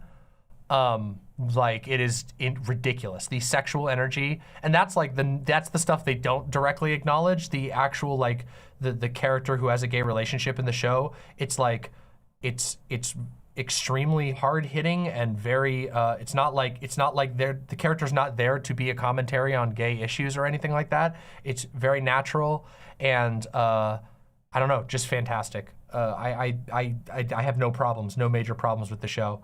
Yeah, so none of that issue, none of that fake out shit, none of the like I'm not overhyping it. I have I've seen my fair share of what I call like Disney gay, like where it's like, oh, look at this. At the last 2 seconds of the movie in the background, you can see 2 aliens that are technically, 2 guys. They're 2 guy aliens, but you can't tell anyway because they're aliens and they're just making out, and that must be gay, right?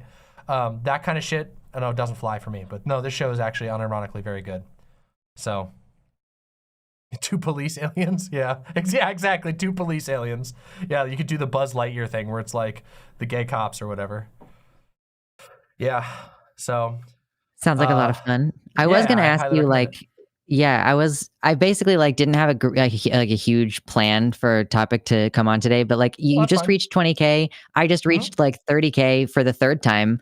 Let's see if we can hold on to it this time. Damn, that's awesome. Yeah, thank you. I've been steadily chipping away at it for like 7 years, so I guess that's really impressive though. 30K at like 30K after having your channel take hits. That's amazing.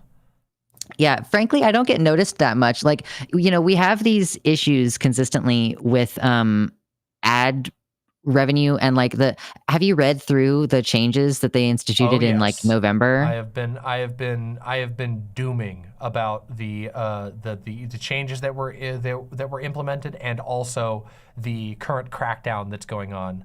I actually just did a video on the crackdown just a few days ago. But yeah, it's bad. Usually I feel like my channel is too small to get attention, because like I feel as though I post content that should get tripped, and it just happens to not get tripped, like unless it breaks out into I make a video about Tucker Carlson and a detransitioner, both like a double whammy, so it breaks out into the Tucker Carlson audience and the detransition audience, like people who are using them as a prop against trans people, basically. And like only occasionally I'll get enough reports, I think is what happens, and I'll get the little yellow symbol. But I feel like even more than the demonetized symbol that you get now is that like this content is going to be age restricted. It's unbelievable. Yeah, I don't know. I have not yet come up with a solution on how to deal with this. I don't know what the answer is going to be.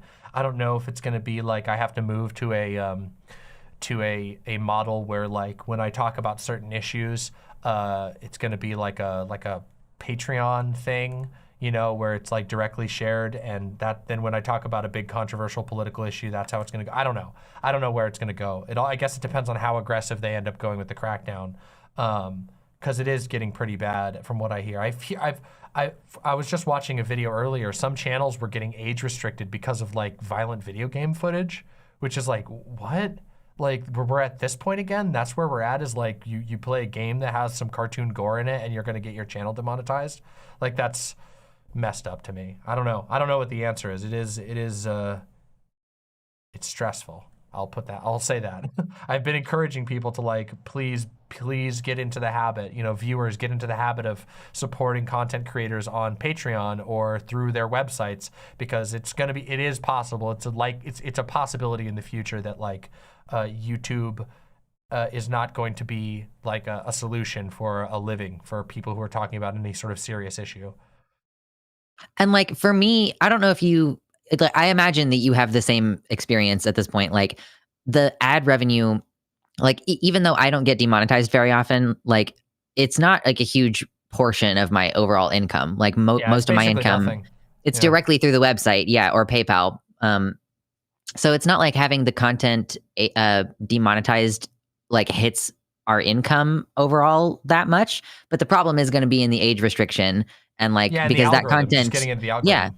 It doesn't, your shit doesn't show up in search. And like something that I'm particularly annoyed by with that is like, okay, they don't want teenagers to have access to like it. The way that they phrased it when I was reading their documentation was like, quote, sexual tips, which like that could be broad enough to include like how to put on a condom. So they don't want teenagers to have access to that. And then also if it's age restricted, they can't find it through search function when they do turn 18.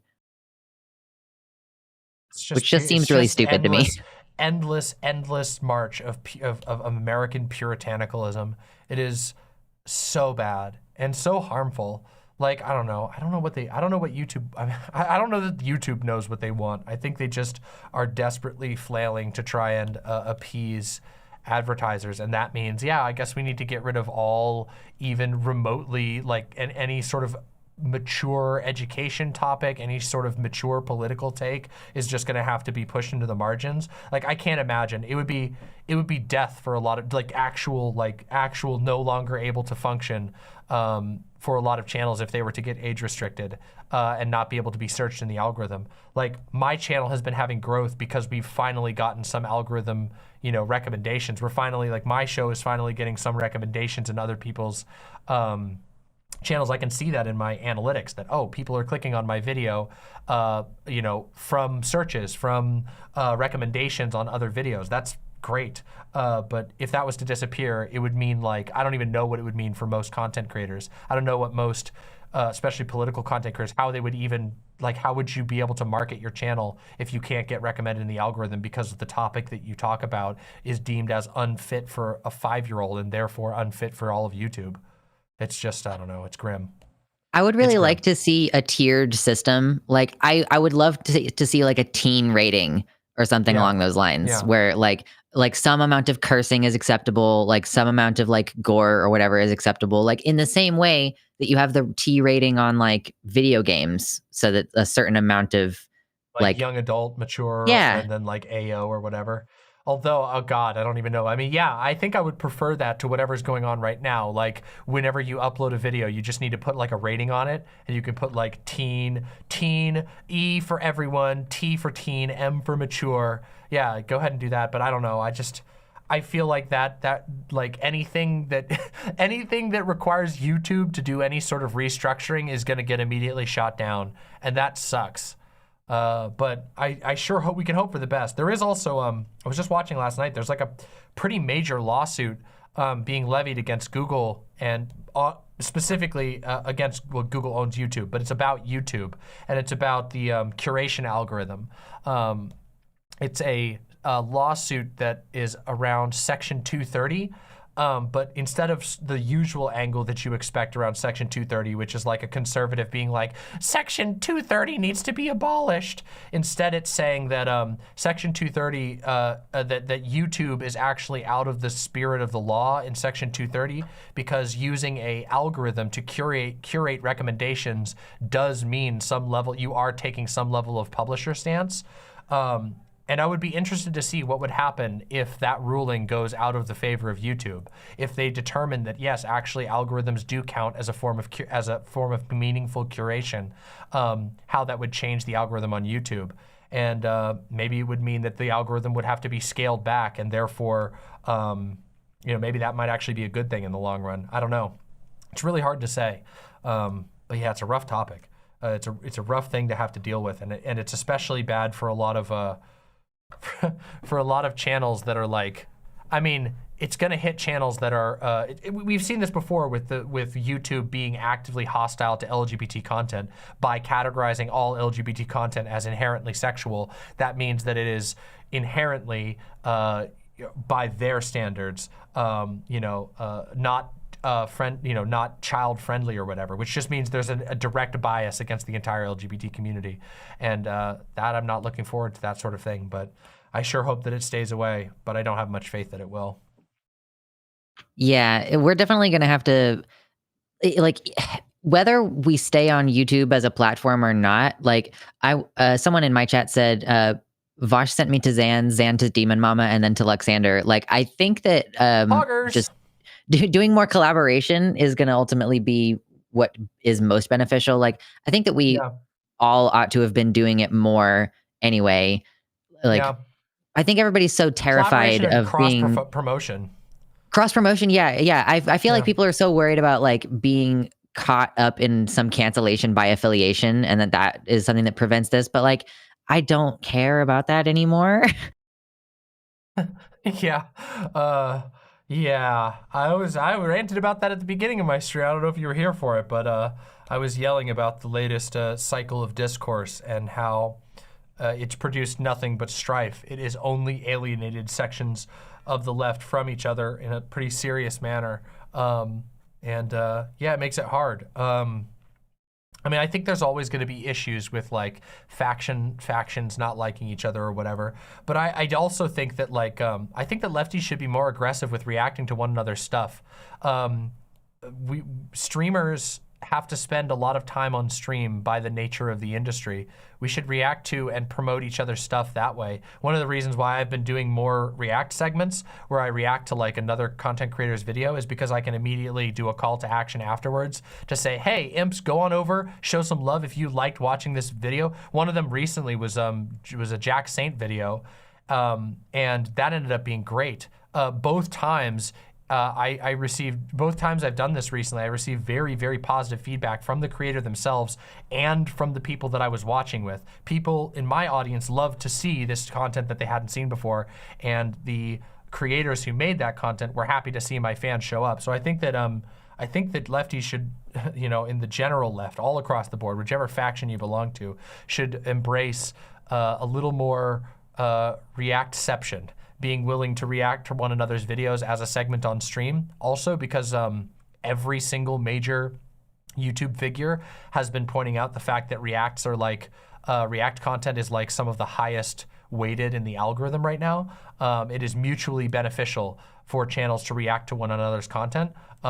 If you react to a large channel, that channel benefits, and so does the small channel. So it's a very good thing to do in the algorithm. And I think it's one way that like, that can be a step in the right direction. I know that a lot of people are, often a little reluctant to organize explicit collabs, and there's a lot of tension and drama and whatever. But reacting to videos is a way to start taking a step in the right direction that doesn't require a whole lot of effort. Yeah, we're all already doing that. It's just like we're just reacting to conservative content as opposed to each other's. Yeah, and there's nothing. I mean, I think obviously a healthy heaping of making fun of conservatives is always good, but spending too much time reacting to conservative content is actually not necessarily 100% beneficial, and it would be better, I think, if people reacted to like, I don't know, like a Jose video about PragerU or whatever, than or a Timba on Toast video about Project Veritas or whatever, than actually just reacting to the conservative stuff. But yeah. And I know I can personally attest to enjoying some reactception. Like, yeah, I like that shit. I know you like. it came up in stream recently when I was in chat on like while you were streaming. The debacle last year, like I rewatch frequently, like frequently every couple of months, just because it comes back across my timeline on YouTube for whatever reason. Both the video where Vosh responds to the RGR versus Doe debate and the conversation afterwards, and your 8-hour live stream. I usually watch yours next, like the 8-hour live stream of you like reacting to both of those things. Like, I guess it wasn't necessarily Reactception because you didn't cover him covering the debate, since that would have just been unnecessarily time consuming. I did cover him debating with RGR, and boy, listen, I went and revisited that saga as well. It is really weird that stuff gets fed. Like, I get fed the RGR stuff again every couple months as well. It keeps cycling back. That must have been a magical moment in the eyes of YouTube, because it just keeps coming back. But I will say, it was the only pleasure that I have gotten out of that entire situation has been going back and watching that debate again. Yeah. So. I mean, it is like strangely fascinating somehow. I'm not like clearly I watch it when it gets recommended to me. So like there's something about it. It's like a I don't know, it's like going to the zoo, but it's a zoo for like gaslighting and emotional manipulation, and you can like just sit behind the glass and observe it now that it's already done. Like, obviously, like there are aspects of it that still make me mad to this day, but like it's done, it's gone. That was a loss for every person who'd been making my life horrible up to that point, and so it's a little satisfying to go to the zoo and witness the gaslighting and manipulation in real time. Yeah. It was a trip. Like there's just a couple of moments in it we were like, oh my God, I can't believe she just said that. Someone in my chat asked, has RGR ever recovered? Not really. In fact, no. Mama, did you see the news a couple months back about like there was some person who was on the board of the same LGBT like organization that she's on, and they I did. They quit. Yeah, it fell apart. I highly doubt. Let's just say I'm glad that there's been no recovery on that front, because there is no recovery deserved. I said recently there was an interesting drama that had some similarities, the DJ Mule stuff, and I went pretty hard on DJ Mule, and I said that I think that he should not make content. That he should step away from this line of work. And that's how I feel about RGR as well. And she has. So I guess good on her for that. It's not the line of work for somebody that dishonest and manipulative. So yeah. Yeah, it's going to be unfortunate when she tries to run for president or whatever the fuck she's going to do, though. That's going to be sad. Yeah, well, we'll see. Having witnessed, how do I put this? There are highly manipulative people that can have great levels of success, and then there are also people who attempt to be highly manipulative, but their own stupidity and pride prevents them from ever actually having success at that thing. And I think I mean, like I said just a few seconds ago, I do think RGR falls on the second half of that equation. The people who are highly manipulative, highly cynical and Machiavellian, but totally incapable of, like, I don't know, keeping it in check for long enough to actually accomplish anything. So I don't think we'll ever see a presidential run, but maybe. Maybe as a Republican too.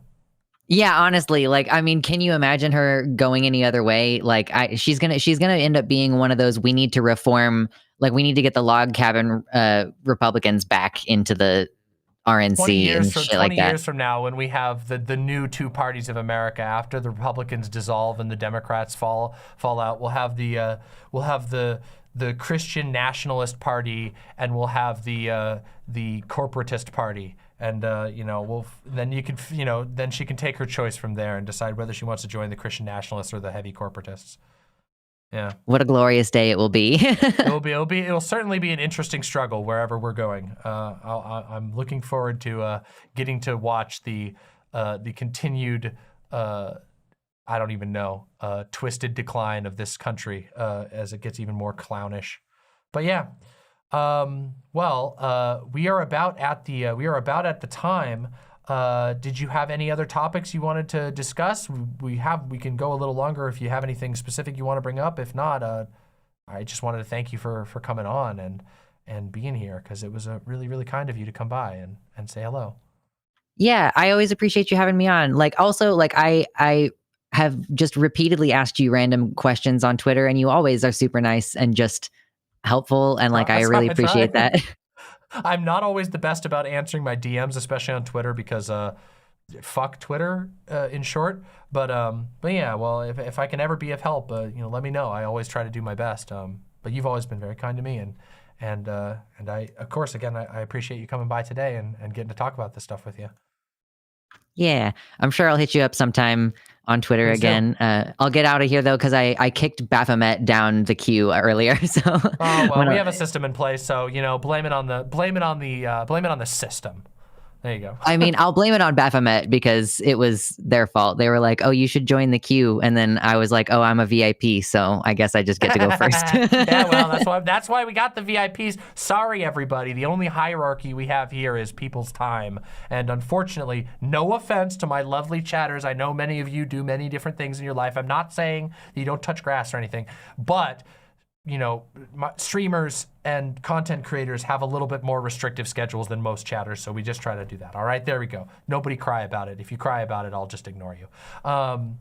Yeah, anyway, well, thank you for coming by, and we will talk again, I am very sure, in the future. For sure. Have a good rest of your stream, Demon Mama. Congratulations on 20K, and have a good rest of your night.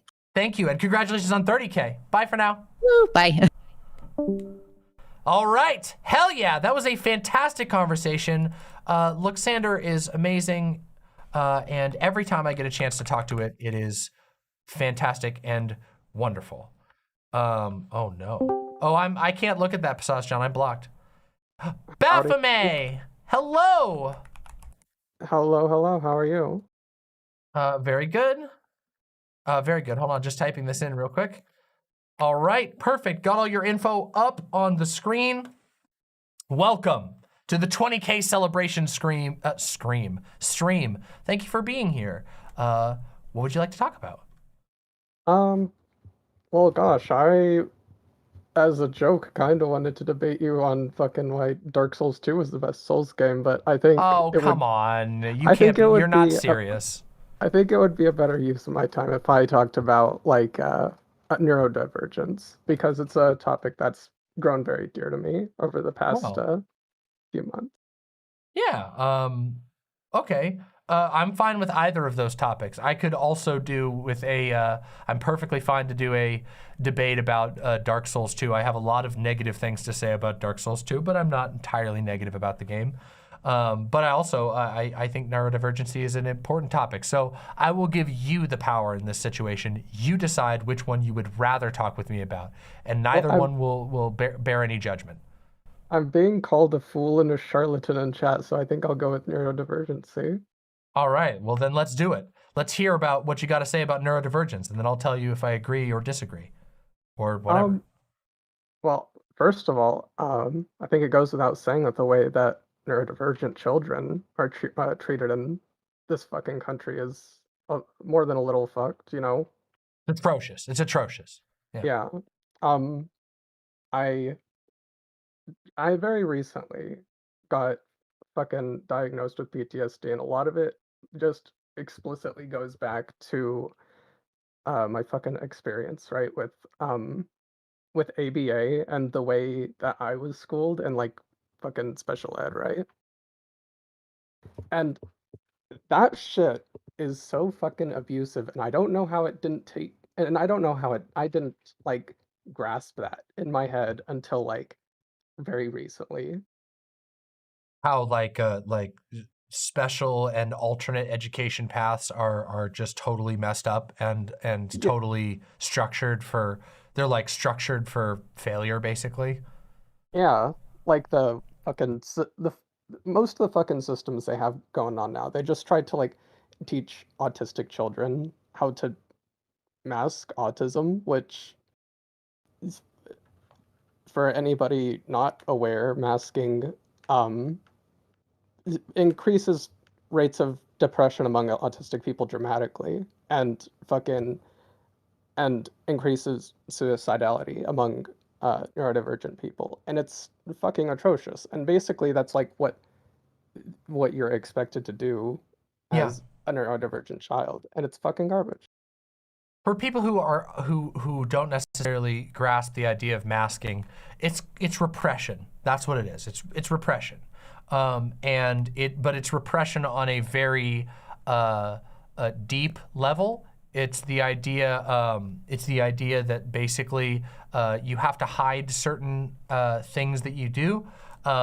Whether it's for an example of one thing that people often actually get at me about in the comments is that, like, oftentimes people can see that I kind of like sometimes bounce up and down while I'm streaming, because I tap my legs like compulsively. There's nothing, I've never been able to do anything about that, but a lot of times people will be pressured to mask that, to force yourself to stop doing a thing that is tied frequently to neurodivergency, and that's where masking comes in. Masking is, for whatever reason, I would say that generally it's a value neutral thing to do, because sometimes it can be very helpful as an individual to be able to mask for your own well-being, but it is sold in our society as the only answer, as the right thing to do, and if you don't do it, you're somehow wrong or bad, and that's terrible.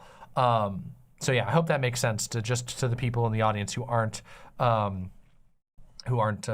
familiar with the term. Education. I mean, I'm a little infamous online for some of my takes on education, on public education, on the fact that, like, the public schooling system is, from its core built off of a horribly abusive and unscientific, framework, the Prussian model for schooling, which is basically how do we create a citizen factory, Common Demon Mama W. Those were really fucking good takes that I thank you, appreciate it. Yeah, the conversation, of course, as usual, never goes anywhere because, well, here on my channel it went places. We talked about all kinds of things, but in the general discourse, once that stuff gets scooped up, it becomes kind of useless. Nobody is actually talking about it. But the schooling system is bad enough as it is for neurotypical people, but for neurodivergent people, it is a nightmarish. It is a nightmarish experience of being, like, cordoned off away from other people, of being constantly reminded that you are different and inferior in their minds, and rampant bullying, often perpetuated even by teachers. Our school system. I mean, there's this one thing that is talked about frequently about, like, the controversy over like diagnosis in youth or no diagnosis in youth.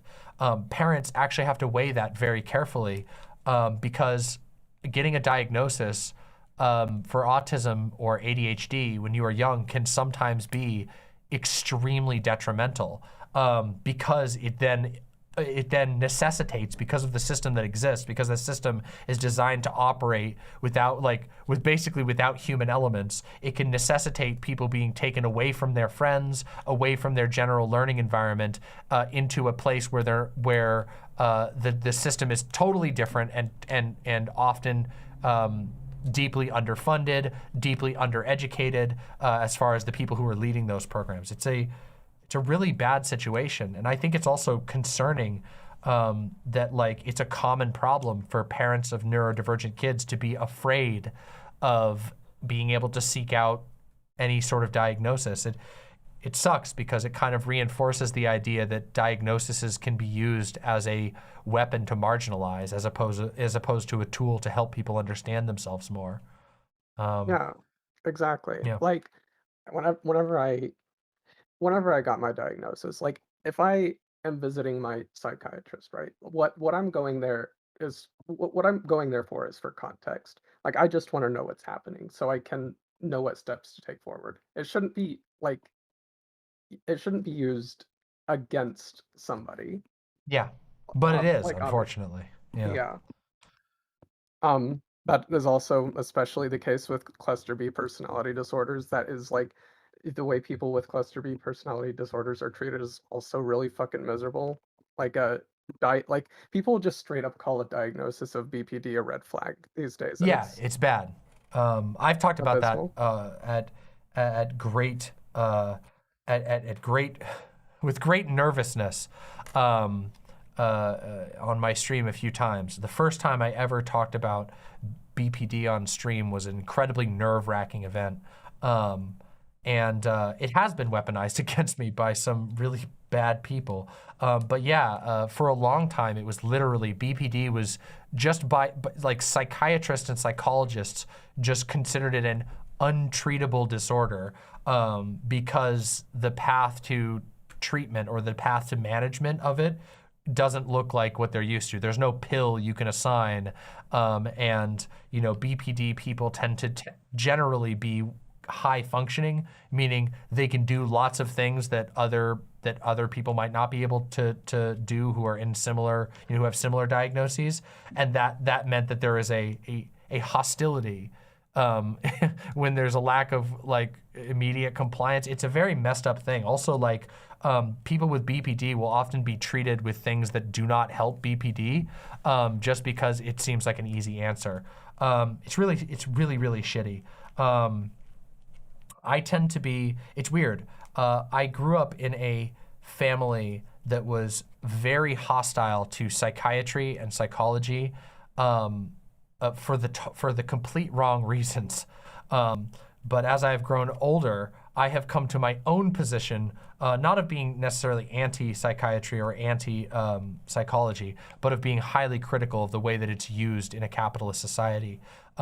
Because sanity, quote unquote, as determined by the powers that be, is often measured by your ability to participate in specifically capitalistic structures. Can you work the job that everybody else can work? And if not, or if you don't, or if you suffer in those conditions, then you must be insane and bad. And I think that's really bad. Yeah, Yeah. and that is something that I've struggled with a lot as well. I mean, shit, I have been wrestling with the fucking SSA for well over like a year and a half now. It has been a nightmare and a headache and all of those things. Sorry about that. It's terrible. It is. Um, shit, it's like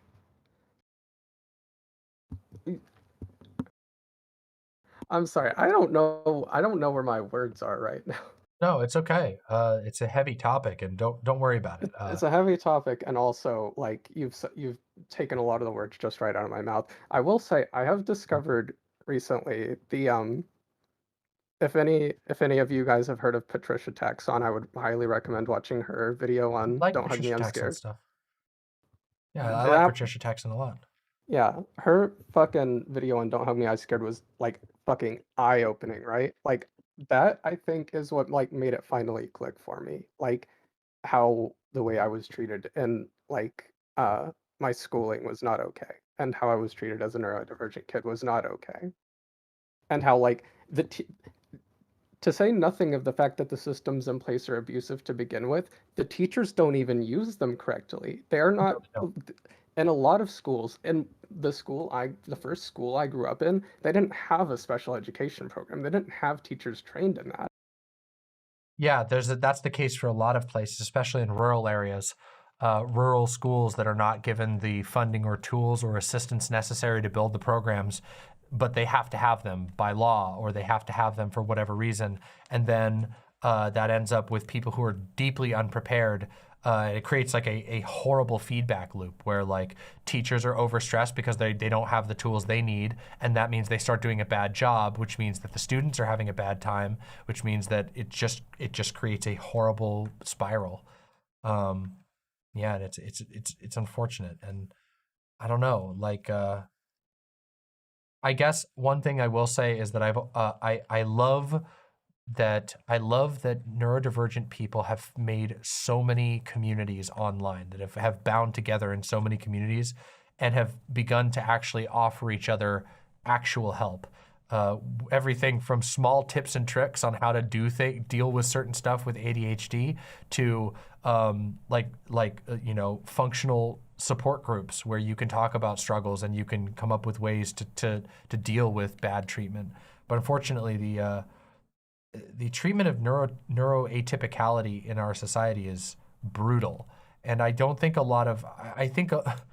I think a lot of people, even some neurodivergent people, don't realize how far it goes, how much like the neurotypicality has become a norm that all have to obey, and if you just don't operate that way, you're seen as inherently flawed, and that is incredibly fucked up, especially because neurodivergent people are amazing, and it's a tragedy that like our world snuffs out their creativity and their ability to do things and their ability to make amazing things.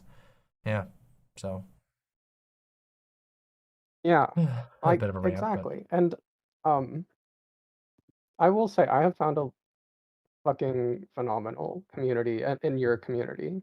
Like, as a Good to hear. neurodivergent person, it's helped a lot having a community full of other people like me. There definitely are a lot of us here in this Yeah, community. and Doe's community as well. Yeah, true. Both amazing communities. Well, thank you. Doe's Discord is in a little bit of a dormant state at the moment, but mine is not. So a little bit. I've been a bit more. I've been more active in yours lately because of the restructuring going on. But yeah, I'm it's hoping gonna it be a all slow turns out. process. I'm hoping it all turns out well. I assure you it will. It was just the way that the server was structured was bringing a lot of stress to Doe, so it was time to rework it. It's changed its function over time. A lot, yeah, true. But yeah, no, I'm really happy to hear that my community continues to serve as a good source of solidarity in that regard, and I want that to continue to be the case.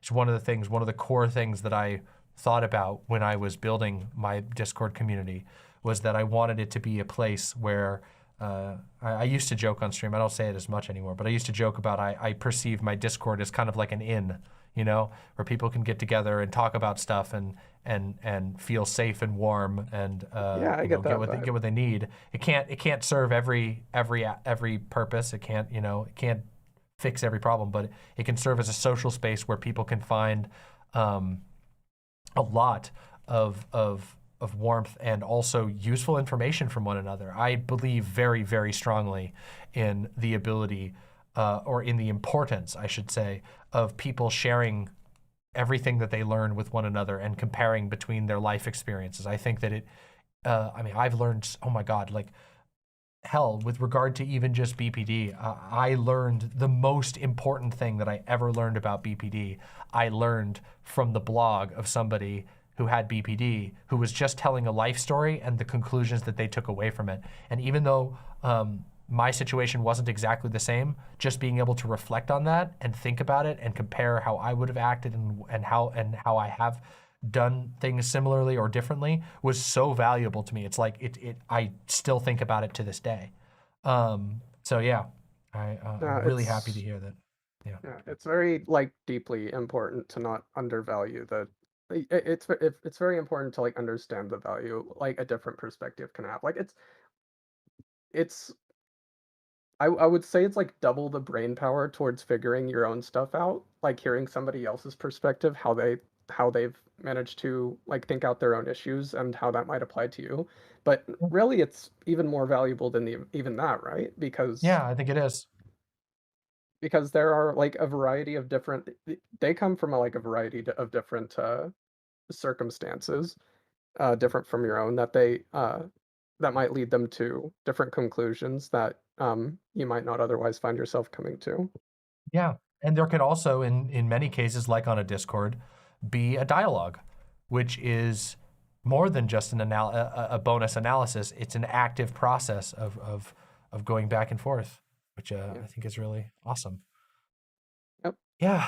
So did you want to touch on that Dark Souls issue before we wrap up here? Because we've got a few more minutes. The person who called me a charlatan wanted me to did actually want to hear my take. So All right, give us your take. I'll keep it quick.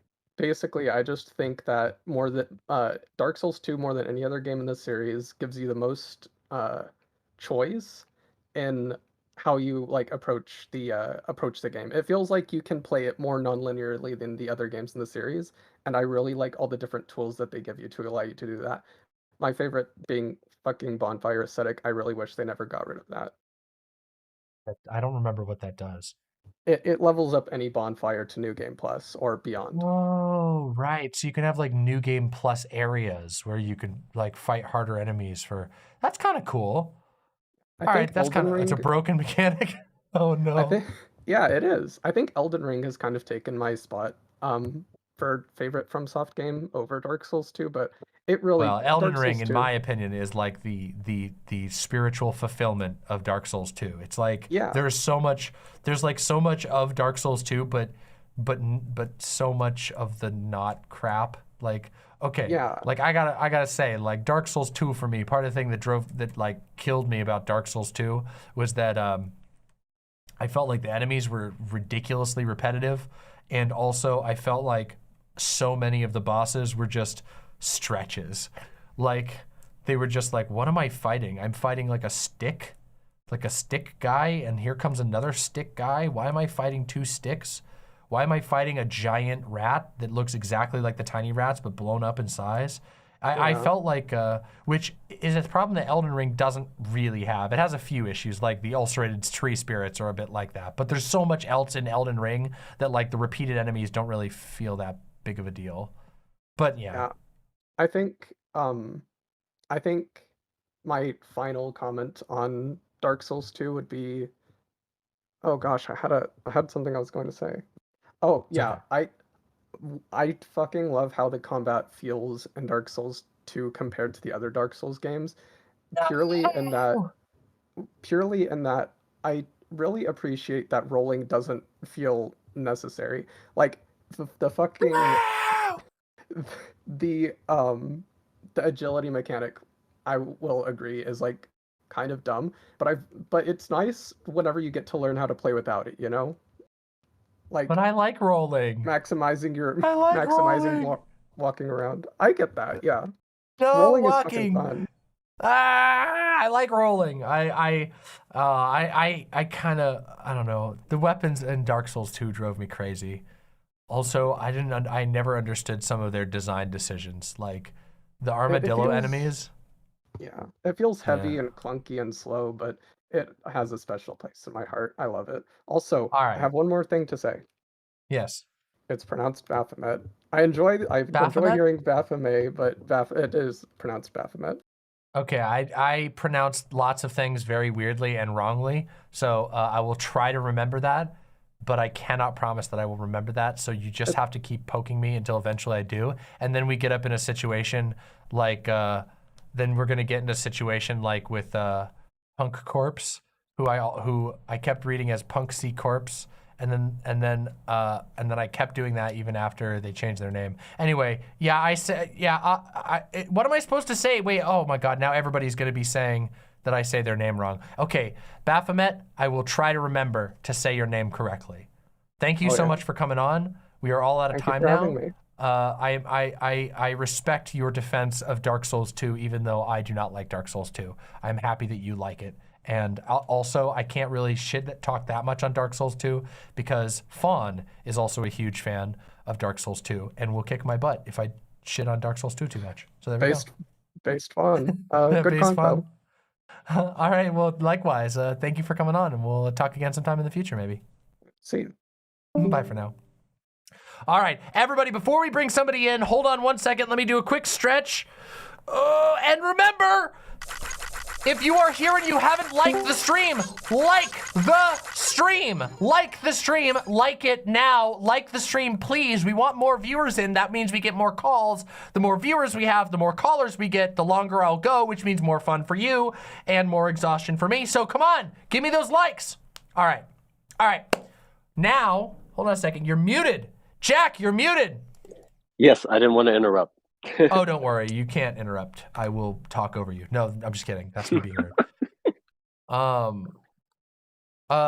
Pronouns. They, them. All right. I just wanted to make sure I got them right. All right. Yeah, I appreciate it. Jack, it is fantastic to hear from you. How have you been? Hanging in there. It's been difficult couple months here lately, but such is life. Yeah, it's all good. How about yourself? I'm doing pretty good. Still feeling the energy. Nice. Happy that there's been lots of good conversations so far. Happy that I got to drop my hot take at the beginning and nobody could say anything against me because we immediately transitioned into doing call-ins. Yeah. So Nice. Well, did you have any topics that you wanted to debate and or discuss with me off the top, or would you just prefer a more freeform thing? I did have a discourse that I figured I'd get your thoughts on. But real quick, before getting to that, per our last conversation, which was a long time ago, I finally got to see The Thing, John Carpenter's The Thing. Finally, hell yeah! Yeah. Is it not amazing? It was so fucking good. Best horror movies of all time, like literally just haunts your brain. It's amazing. Yep. I'm so glad you got to see it. Oh, Yeah, what a loved legendary film. Yeah, Oh, it's awesome. it was definitely one of the best of my first watches last year because I'm still kind of seeing some of the classics, and Good. that was up there for me. I really enjoyed Hellraiser too. cool. Oh man, love Hellraiser, the original. I haven't seen the new one, but I hear it's okay. It's funny, But, the Hellraiser movies, I've not seen any of the Hellraiser movies, but I'm deeply familiar with Clive Barker and the philosophy that inspired the Hellraiser movies, which is funny, but I do still need to actually see the films. But Wait, yeah, I don't know about this. What is I the believe it was Bataille. philosophy? Oh, okay, interesting. Yeah, Bataille, I believe, was a lot of the themes that Bataille discusses in a lot of his work is brought up in Hellraiser. I watched a whole video on it, but I couldn't recite it to you perfectly. But yeah. Yeah, the Clive Barker pulled on a lot of stuff from Bataille in his construction of the Hellraiser universe. So it's pretty cool. But yeah. I'm really happy you got to see The Thing. It's fantastic. I love John Carpenter. Have you seen In the Mouth of Madness by any chance? Not yet. Not yet. Oh, another fantastic I do film believe you'll that's really love. another. Yeah. Yeah, you'll have a yeah. There you go. People in chat just screamed In the Mouth of Madness. Yeah, it's In the Mouth of Madness is a very, very different film, but it is awesome and it goes really hard. So I hope you'll get a chance to enjoy that too. All right, so hit me with the discourse. Hit me with the discourse. Let's get into it. Another real quick about The Thing. So they had a 30th anniversary screening going on last year. That was kind of select theaters and stuff. So me and my friends all got up together on a weekday evening to go to this theater. And we're in the theater chanting Among Us movie, Among Us movie. And there's nothing. You should just sit down there with four people, go boom, boom, boom, boom, boom, boom, boom, every single time. Boom, boom, boom, boom, boom. Exactly. So we're waiting for this movie, and then we see up on the screen. It looks like I don't even know how to describe it. It's like if you were trying to pirate a film, but on a fucking movie theater screen. And they're trying to download the movie, and I'm oh, what the fuck is going on? It's 15 minutes till the movie starts, and we're just sitting there waiting in the dark. Yeah, for 25, 30 minutes before they tell us that something happened with the screening, so it just wouldn't work at all. So we got our money back, but it was it was a bit strange. That sounds like some seriously poor planning. And hey, what the hell? Why is Windows yelling at me? Sorry to everyone who just got Windows noise in their ear. I do not know why Windows is yelling at me. I normally have those muted, but apologies, everybody. Yeah. Well, I'm sorry that the Thing experience got sussed, but I'm glad you got to see it anyway. Yeah. Yeah, no, it was just very strange, but Yeah, so discourse. All right. I don't I'm know if ready. you have addressed this at all, but it's been like the hot topic on Twitter the last few days. Men's issues. Oh yeah. Wait. Would Did you? Oh, would you you weren't here like at the me to beginning of set stream. it up? Oh, I must have missed it. Okay. Well, Oh, I it's don't all right. want. It's all right. Here we go. Round 2. I already said at the beginning of my rant. I said I know people are going to bring it up today. I'm ready. All right. So hit me with your take, and then, or if you have a question. I'm very familiar with the series of events with the discourse as a whole. Unfortunately, very familiar. But yeah, just hit me with your take or whatever you want to hear me talk about, because I got plenty of opinions. Yeah. I don't know that I have a very hot take on it. Because I have trouble filtering out all the information, because there's just so much at me at all times on like Twitter and YouTube and stuff. But I guess Well, the good news is nobody else involved in the discourse was able to either. So yeah, you're not true. alone. I posted a little thread kind of giving my perspective on it and all of that stuff, but it basically sums up to, as a person, assigned male at birth who no longer identifies as that sort, I can recognize and identify a lot of the particular issues that are trying to be addressed, but largely woefully so. I actually got recommended the discussion between Vosh and Anna Kasparian this morning, and I listened to it, and I actually found it really thoughtful and meaningful. Great to hear. Besides some of Vosh's more aggressive tweets, but that is the nature of the beast, I think. I did not see that conversation, so I don't know. I wouldn't be able to make specific takes about that conversation, but I'm glad to hear that it sounds like it was mostly productive. I think it was. Mm-hmm. But basically just to quickly summarize, I think it's very clear that it's something worth talking about and discussing while not like rolling over women's or female people's voices. But it so often begins with this poor representation of the discussion. Like a lot of these people posit it as an argument against leftists instead of like, I don't know, just trying to open the discussion in a way which utilizes a feminist analysis, and not like saying we need to join fucking MRAs or reclaim the MRAs. I don't know. You know what I mean? Yeah, I think what happens is that the conversation gets ruined because the initial framing is usually, whenever I see this topic come up, it's almost always there's like the initial framing includes some sort of like give or seeds a narrative to the right that I don't think should be seeded.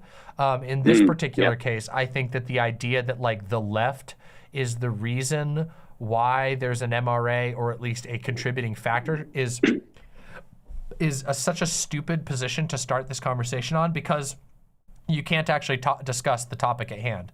The topic at hand being, well, okay, I should say you can't discuss any of the topics at hand, because there's a lot of different discussions going on. There's a broad discussion about the value of life advice. There's a broad discussion about self-help. There's a broad discussion about, the state of men on the left. There's a broad discussion about the men rights movement. There's all of these different discussions that are going on, and each person is coming at it with their own angle and attempting to engage with a discourse that touched on those issues but didn't actually really address any of them, and also asserted that like something that is just factually, as far as I can tell, factually false. The idea that the left is responsible in any way for creating for creating or contributing to MRA or incel movements.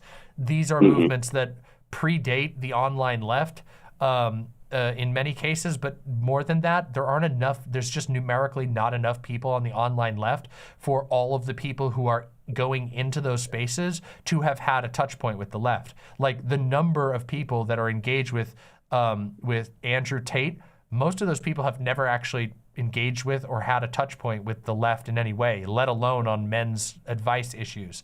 So I think that framing alone bungles the conversation, and accepting that framing instead of just like saying, okay, all right, well, this person is trying to address something, but I'm going to talk about it differently. And I'm going to talk about issues that I think that like accepting that framing has led to a nightmare situation. Yeah, so it's a, I don't know, as far as the individual topics, like men's issues, like, do I think that men's issues should be important to the left? Obviously. I've talked about that extensively. Like I've already said, like I've said on this stream before, you weren't here for this, but everybody else, just so that they don't feel like I'm repeating myself, men make up the majority of the online left at the moment. They are the primary consumers of all leftist content online by a pretty decent margin. My community, which is full of queer people and lots of women, is still 65% by YouTube analytics, 65% men, self-identified. So maybe a little bit less, but still predominantly majority. So I obviously think that the issues that affect those people is important to address, but I don't think that requires ceding any ground to the right at all. The right's position is not advantageous because the left has done a bad job. It's advantageous because Christianity ruled the world for 2,000 years and literally tortured and killed women and many other people in order to maintain its power. And the patriarchal norms of Christianity were infused into every major nation in the world. And the people in power in those positions have a vested interest in preserving that. They tell their coworkers and their friends, they tell everybody in the world to behave a certain way. And then the people receive that message and they teach it to their kids. And their kids are taught from, I almost said man children. That's not right. Their children who are boys are taught from birth a bunch of patriarchal norms, and not just taught, but physically often having it ground into them, being beaten for crying, being mocked for crying, being mocked for being whipped for not having enough control over your wife. So I think there's all of these factors that go into this situation, and I think that the discourse as a whole became completely and utterly useless because nobody was actually talking about men's issues. People were talking about, ego-invested positions that are like, well, you must be against men or whatever. I don't know. It doesn't make any, it's just madness. It's madness to me. And the actual core issues at hand, but the problem is then once the discourse accelerates, people start propagating some very, very stupid and I think also harmful claims. People, in this very chat today, I've had people claim that like, oh yeah, the left is like, they just don't care about men at all. And I'm like, I think that's so false that you couldn't be more wrong. Like, not only are there lots and lots of people who actively talk about men's issues, there are creators whose following counts are not getting the attention that they deserve who talk about these issues, but also men make up most of the creator demographics and most of the viewer demographics. So the idea that men are not being appealed to on the left is just blatantly false. And I think that, but again, well, why is that the issue? Is it really about that, or is it about trying to address the gigantic danger of like these incel MRA patriarchalist movements, which are way larger than the entire online left combined, and have way more money? Yeah, so I don't know. That was a little disorganized, but I hope that kind of makes sense. No, yeah, that's fine. I just kind of wanted to hear your thoughts on it broadly, so that's perfect. Yeah, I don't think you'll find any disagreement there. Yeah, like I get where people get the perception that the left does not care about men. I think that's like in a kind of ill-conceived, maybe a bit old preconception, but it's one I might have had a couple years ago, because the left tends to be more critical of, let's say, male-oriented behavior, toxic masculinity, all of the patriarchy, all these things that, to a lot of young men are kind of seen as just meaningless buzzwords. You know, in 2016, like SJW bullshit or whatever you want to call it. Yeah. I mean, there's but there's like stuff like, I mean, yeah, I hear where you're coming from. Like, I think that there is a cultivated perception of the left. I mean, I grew up, I talk about this all the time. I grew up listening with my dad to Rush Limbaugh on the radio when he would drive around to his little stores to go do all the stuff that he had to do. I would sit in the car and listen to Rush Limbaugh, and Rush Limbaugh constantly talked about feminazis. They're all feminazis. The left are a bunch of man haters. They're women who grow out their armpit hair and they hate men and they just want to, you know, they want men to be, you know, naked and getting whipped. And like literally it was constant. So yeah, there's a cultivated claim. I mean, in the same way that like people claiming that Joe Biden is a Chinese communist. True. But when we hear claims like that, we laugh at that. Why would we not have the same response to the idea that the left is a bunch of feminazis? It's clearly not true. I don't think it's. I don't know. So I do think that there are like. Well, I think there's a certain disadvantage that is always going to be present on the left in what you mentioned, which is like that like certain masculine behaviors are heavily criticized, and which they should be. I just want to say that's for what I the was going record. to say. Like the have toxic to be. and the negative. Yeah. Like they're those masculine behaviors are the driving perpetuators of the patriarchy, and yeah, it's a system that's self-replicating, but the actions that perpetuate it, that replicate it, have to be called out.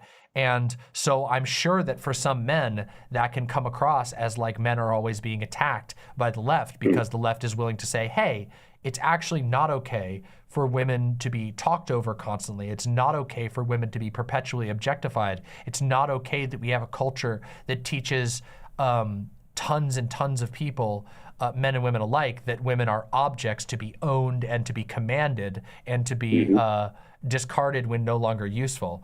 You know, I do think that like that can come across as an attack, but that's also why it's really important to get people to start divorcing themselves from their gender, their pre-pounded in gender perceptions. That's why. Yeah. That's why I try to push people to be like, hey, this isn't about like it's kind of like you know how like God, there was this great TikTok a while ago that was like talking the difference between a white person and a person who happens to be white. Like a white person is somebody who's personally invested in the identity of being white. They take every criticism of whiteness as a personal attack because they perceive themselves as a part of whiteness. Versus somebody whose skin happens to be white, who's like, well, yeah, like I was born with white skin, but like I'm not here for all of this, like this is what a white person is and what a white person is supposed to be.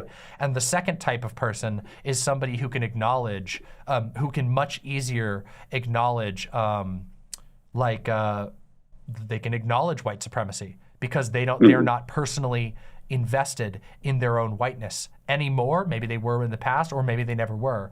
And I think that maybe there needs to be a kind of a certain level of that going on, where it's like we need to teach people to be less invested in the idea of being a man and being a woman. Yes. Because if you ask somebody, just an average person, your random person on the street, what it means to be a man, they will recite patriarchy to you.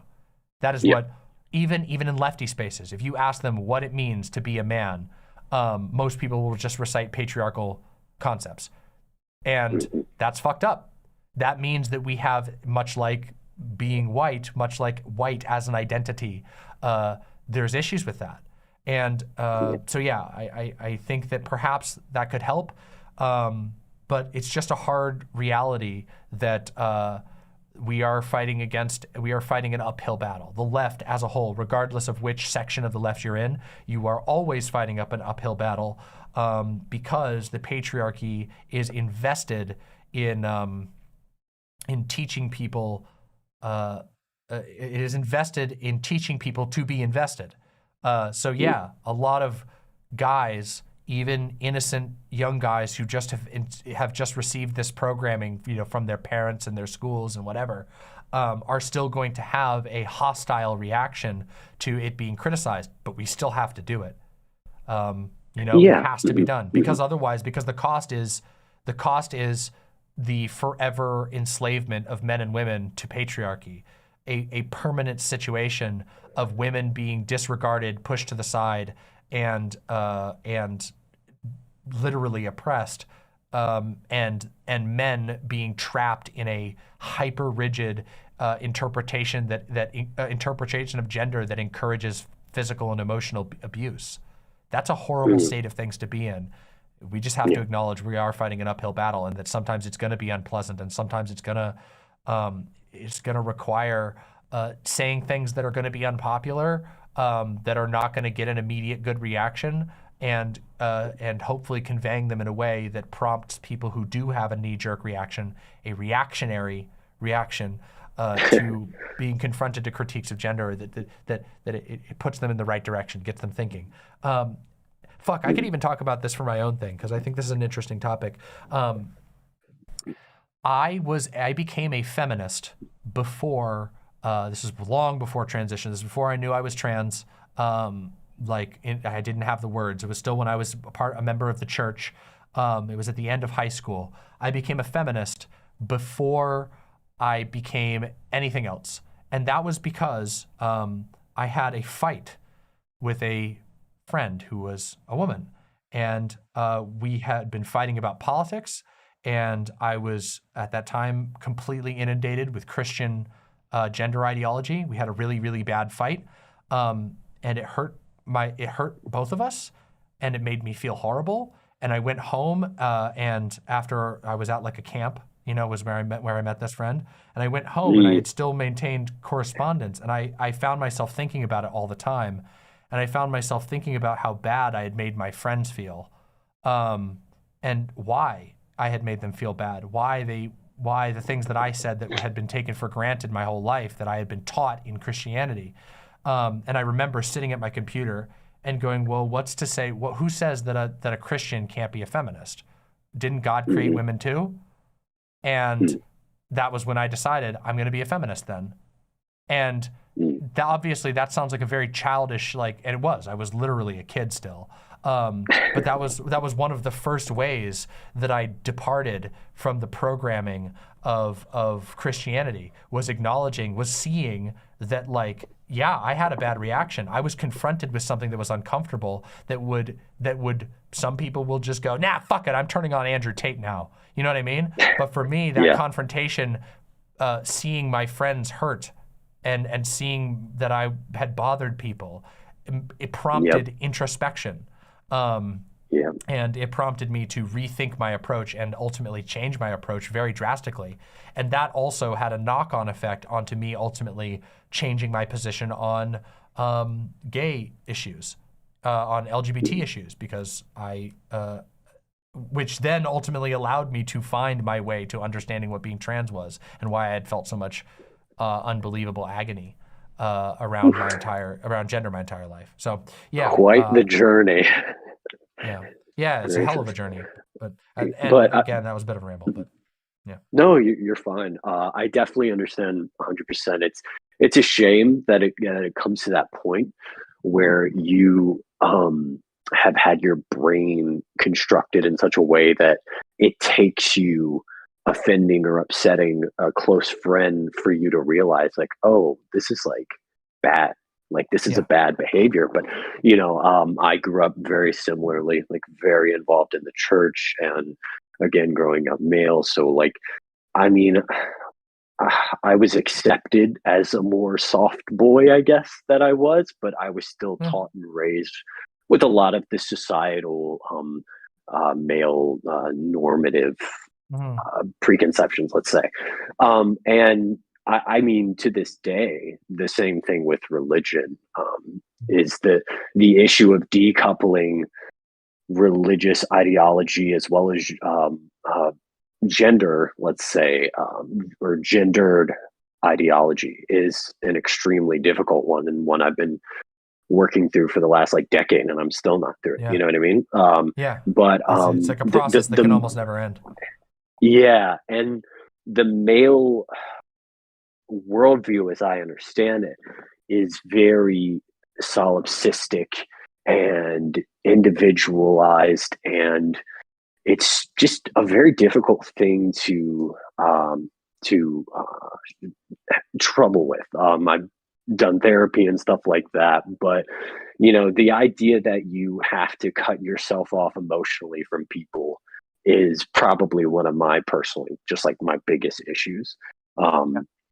And it's not unusual, and it's what that part is kind of part of what this discourse has been about, where when people are talking about the problem meaningfully, they're talking about men being lonely, but they're not just talking about in the sexual or romantic measure of the word, but in the just having friends and people you care about. Like, a lot of men, and of course, this is all to say that, of course, this applies to women and people who do not identify as men. But specifically, this appears to be a trend that men are particularly suffering from in the United States now. And I guess to draw it back, I don't criticize necessarily anyone for not explicitly discussing these issues, because I think obviously it's up to every person as a content creator or whatever. It's your choice to fight those battles and care for those causes and stuff. But I guess at the same time, when we do make these critiques of masculinity, I'm not saying we always have to have the addendum of, but also like, it can suck to be a man. But I think there can be a decent balance that people can try to strike and be more aware of, I guess, on the left. Yeah. I mean, I think that people who go into the I've always held the position that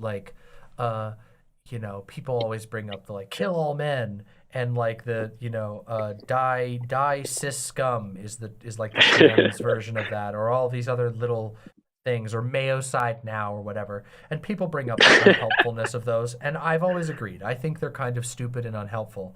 But I also think they're really uncommon. But I do think they're uncommon. But I also think that they're stupid and unhelpful and hurtful. I don't think they're worth our time to engage in those things. And I do think that they can serve as a stumbling block towards people who would otherwise be willing to perhaps introspect. And I do think that there can be an improvement made. But there's a thing that I talked about. I talked about when this discourse was just a small drop of internet churning. It was a sperm in daddy's eye, or whatever they say, whatever that saying goes. When that was the case, I made a very small segment on it, and one of the things I talked about was no one's gonna listen to me. No one who we're talking about, none of the dudes who are on the lost path, they are ideologically opposed to listening to someone who looks and is like me. There is a very select few people who are in a position to even reach those people at all. And that is part of what makes the accusation that the left has failed, is actively, turning men away or has failed men. It makes it fall flat again, is because, the left has a lot of people who are disqualified from being a source of information because they are a woman, or because they are trans, or because they are black. And yes, these things do disqualify you. I know firsthand how many people are completely incapable of listening to the words that I say because I'm trans. I get them in my comments all the time. There are a lot of people out there. So it's not that trans people or women can't do better, or that the left as a whole can't do better. I believe it's literally our job to always do better. It's just that saying "do better" is not. Didn't we learn this from the libs? Do better. It's not helpful. It's not helpful when leftists do it either. Just saying "do better" doesn't do anything. Everybody can always do better, but how you actually do better, it's really not that easy of an answer. It's not as easy as just be quote unquote be more compassionate. How can I be more compassionate when I am not heard, when I am disqualified because of my status as a trans woman, doubly so, because I am both a woman and a fake woman in their minds. So anyway, not to cut this off, this has been an absolutely fantastic way of exploring it, and I rambled a bit, but was really happy to hear what you had to say about it, and I really appreciate you asking me questions about it. Was there anything else you wanted to drop before we end this little segment? Yeah, just two really quick things. I wanted to say it's a little late, but I was watching and sending my support during the whole shoe debacle, and you handled it wonderfully. Thank you. That was wild.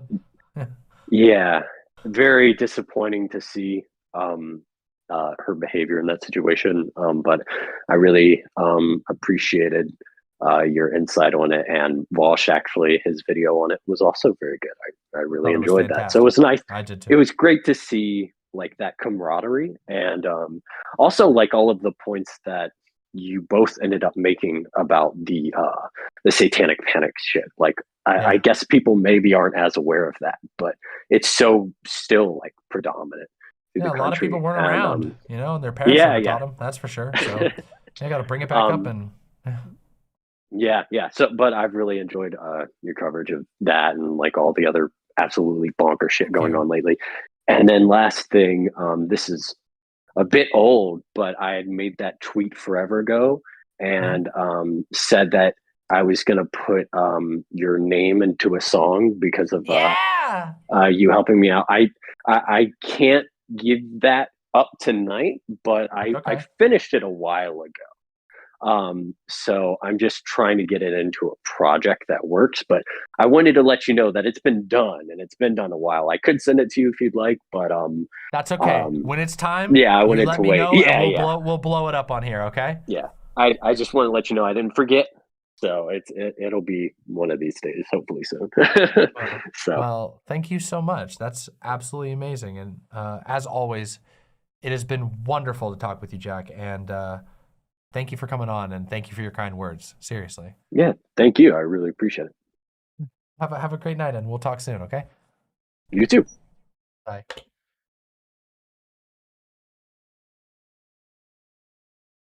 All right. Wow, what a fantastic conversation. Jack is a longtime friend of the show. They've been around in this community for a really, really long time, and I always love talking to them. If you are here right now, slam that like button, okay? Slam it, okay? Seriously, slam it. Also, real quick, there is, I have a small announcement to make, okay? There is a wonderful member of our mod team who is doing a trans mental health survey for a school project, for a college project. So if you can pay attention, I'm dropping it right here. Go click that link if you are willing. Warning, it is about mental health. So just be aware that it's gonna be a couple questions about mental health. Click that link. Please help Rhodes complete their school project. Is it international? It is international. So go ahead and click that. It's the Google Forms that I just spammed there. I'm gonna spam it in the YouTube chat as well. You guys can go ahead and click that and fill it out. You will be helping a member of our mod team who is also working on a college degree. So go ahead and click it. It's really quick. It's like 5 questions. It's the quickest thing you can do. All right. Oh, it's for high school. Sorry, high school. Sorry, high school. Anyway, corrected. Leftist Owl, welcome to the show. How are you doing today? And also, what are your pronouns again? They, them. All right. Perfect. I'm doing pretty good. Just chilling. Excellent. Hanging out. Really trying to wrap my head around the current discourse and just all the insanity behind it. Here's a question I have for you. Is it worth it? I don't know, because I feel like the initial framing was just kind of off, and I feel like there needs to be a more system level approach to things, and trying to get at least some sort of a system in place to de-radicalize young men from, participating in the patriarchy and stuff like that. Like I feel like the framing was a bit off in that it blamed the left for this failing when not properly explaining what the left was failing at. And I think how the framing was ruined. Yeah. Yeah. I think Vosh could have done a better job with framing how the left is failing to bring men in, instead of just saying the left is failing to bring men in. Like, it just kind of felt like it was thrown out there without any like real substance to go along with it. Well, I saw a lot of people say a sentiment. I think it was literally in the original tweet. The idea that there's like leftists giving brain dead advice to men, like bad advice that is actively turning them into right wingers.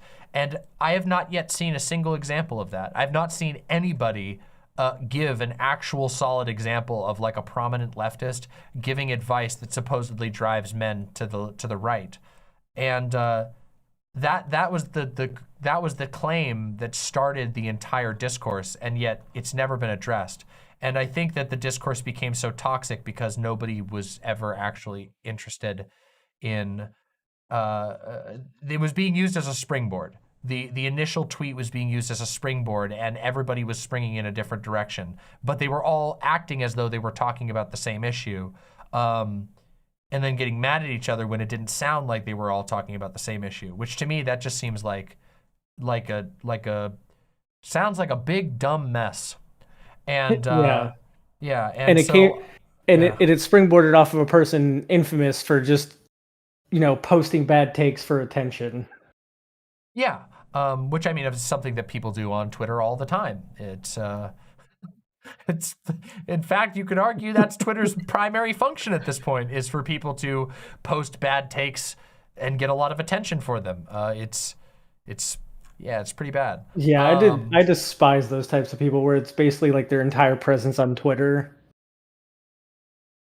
Well, that's an old type of we used to call them trolls.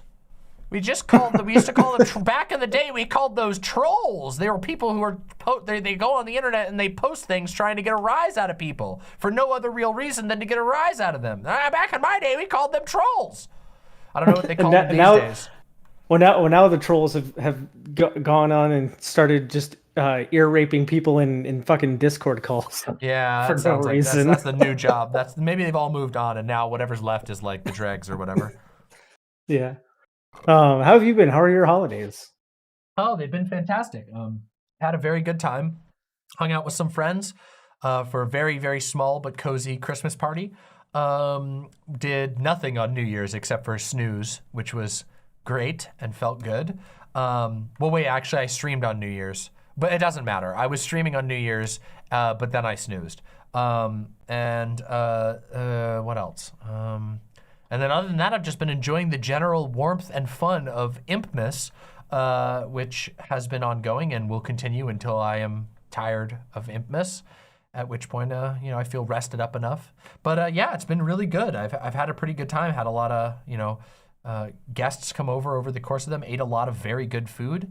Still eating some good food. Still got some leftovers of the various meals that we made, not from Christmas, but from, just general holiday cooking.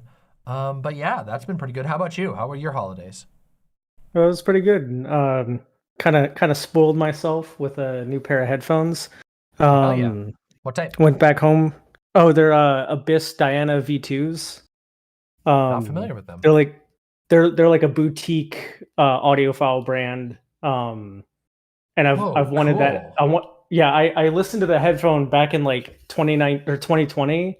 And I was just like, I have to have these. And they were like, well, that'll be $3,000. And so I cried. But a nice friend, treat though. Those look beautiful.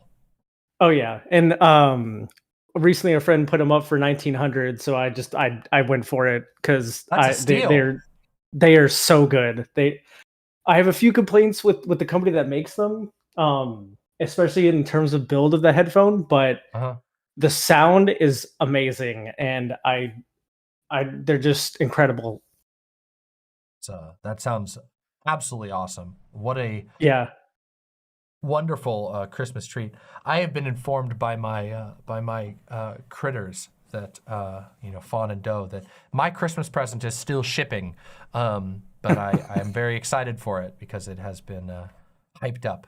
So I'm excited to see what it is. It's not here yet, but I also got a nice chair. My other partner bought me a very nice chair for Christmas, which has been getting a lot of use as I've been trying to spend less time at my computer and more time reading things and taking notes and other things like that. So having a nice comfy chair to do all that in is very good. Oh yeah. Yeah. Did you have any other topics you wanted to touch on? You opened with the discourse, so I'm more than I want to be sure that I'm more than willing to talk about it more if you have specific topics you want to bring up. Well, I've been planning on making a video, kind of addressing it, but at the same time, sort of breaking down masculinity as a concept and trying to reach out to more right-leaning people. It's a hard task. Yeah, I kind of want to break it down to where just the basic concept would be like, if be a man by being someone you want to be. Don't try to follow someone else's conception of being a man. Look inside yourself and break down what it means to be a man to you, rather than decide if following it's even anyone the else's right label advice for you, right? Yeah, and not just that, like try and determine if those attributes that you see in yourself as being manly are even healthy for yourself and the people around you. Yeah. But that's the basic concept. I think my roommate wants me to go with her real quick. Okay. Well, that's fine. We can wrap right here if you want to. It was nice to get to talk to you. Oh yeah. Thank you for we coming on. We should definitely do a collab sometime. I can't make any promises off the cuff, but shoot me what you want to do and we can talk about it. Yeah, no problem. All right. Have a wonderful night and thanks for coming on. Seriously. Yeah. Thanks for having me on. Yeah, no problem. Bye-bye.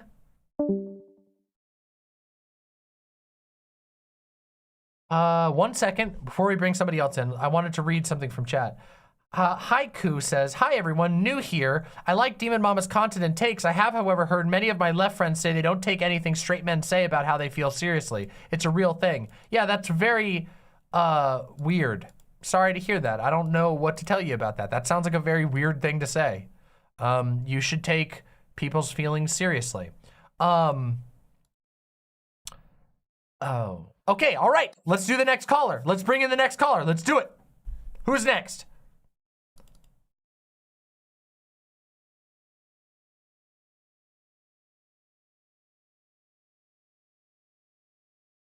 Yeah, that's a weird champ. Yeah, I gotta say that's a weird champ.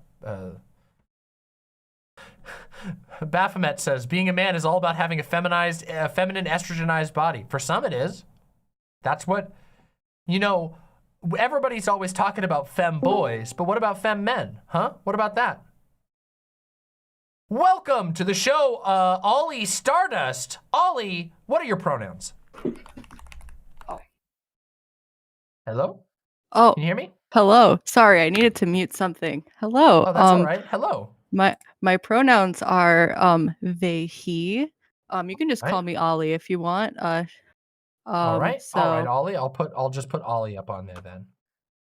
There we go. Well, Ollie, welcome to the show. Thank you for coming on. Thank you hope for you've been having a wonderful day. Yeah, absolutely. I Happy have to. been. I have been. It's certainly been a day. It's my day off. I'm enjoying it. I do have a question for you. So, a question. All right, hit me with it. I got this idea from Olora specifically. I have a few Pokemon I would like you to do smash or pass on if you would like. Oh, easy. I can do that. All right, I can do that. That's easy peasy. All right, you got to give me the names of the Pokemon. Okay, Heatmore. Heatmore? Heatmore. Okay, let's take a look. Heatmore Pokemon. All right, let's take a look at this. All right, I'll bring it up on the screen so everybody can see too. All right, let's take a look. I generated exactly 6 just to make it easy before I go in with my topic. Smash! Heatmore gets the smash. You can literally see he has 2 dicks and both of them are large. Also, just, I don't know, he looks strong and cool and has a nice sleek body, I would smash. Yep. And he's hot because he's made out of heat. All right, so that's easy. Who's next? Okay, we have a absolute classic. We have Tentacruel. I think everyone knows who Tentacruel is. Oh, of course. Well, that's an easy. I can just tell you right now. I mean, I'm gonna show a Tentacruel anyway because Tentacruel's sick. Here, we'll use the scary, hyper-realistic, quote-unquote, Tentacruel, and the answer is obviously Smash. Biblically accurate jelly. Yeah, exactly. Biblically accurate. Yeah, precisely. Smash, obviously. Tentacles are awesome, and deep sea creatures are also awesome. I know that Tentacruel is technically not a like a octopus, but is more like a jellyfish. But I don't really care. I think cool and would be a good friend to have, and also a good lover to have. So there's the answer for that one. So far, this is a 2 out of 2 or 2 out of 5 Smash. Right, 5, 6, 2 out of 6, yeah. Smash. I can cap it off at 5 just so we can get more. No. Let's do 6. Let's do it. All right, cool. The next one is Ho-Oh. Oh, Ho-Oh, Pokemon. Well, okay, a literal god. Now, as far as like physically interesting, even though I like birds, I kind of find. Hold on, I gotta show it to everybody. Hold on. Here, we'll do this one. He has Ho in the name. Come on. He has Ho in the name, but I mean, he's a pretty bird and everything, but I just never really fell in love with the design of this particular bird. I gotta say it's a pass. I don't want to be influenced to fuck this Pokemon because of his god status. I do respect godlike beings for their achievements, but not my type of bird, believe it or not. So there we go. That's the first pass. Okay. That's the first pass. Yeah. Our next one is going to be Thunderous Therian form. Okay. Thunderous Therian form. One of my friends made an account just to say hi to me. Based. Yeah. All right. Shout let's take out a to look Quali69. Hello. Quali, well, hello, Quali. Welcome to the chat. I hope you stay and become an imp. It would be a wise choice. You would win many, many victories in your future. All right. I'm going to say pass on this. I think he's a cool Pokemon, but not my style. Not my style. Yeah, I don't have much to say. Just not my tile. There's a lot of chat. It doesn't like that I don't. This is not my style. Yeah. People are quoting me now. Oh my god. No, yeah. Personally, if it was regular Thunderous, I would be down. But Therian, I have to agree, is a pass. Okay, I get that. Let me see what the Thunderous normal looks like. What's the normal one look like? Wait. Hold on a second. Wait, did I grab the wrong one? Oh, here's 3 varieties. No, the Therian form is the one that looks like the one you just showed. There are 2 forms. Okay, so whoa, what's this pink one? That's Enamorous, which is from Legends Arceus, which is one of the newest spin-offs. Oh well, I like the pink one. I would smash the pink one. So there you go. I don't know what his name. I forgot what you said his name was already, but Enamorous. Oh well, yeah. I would totally smash Enamorous. So there you go.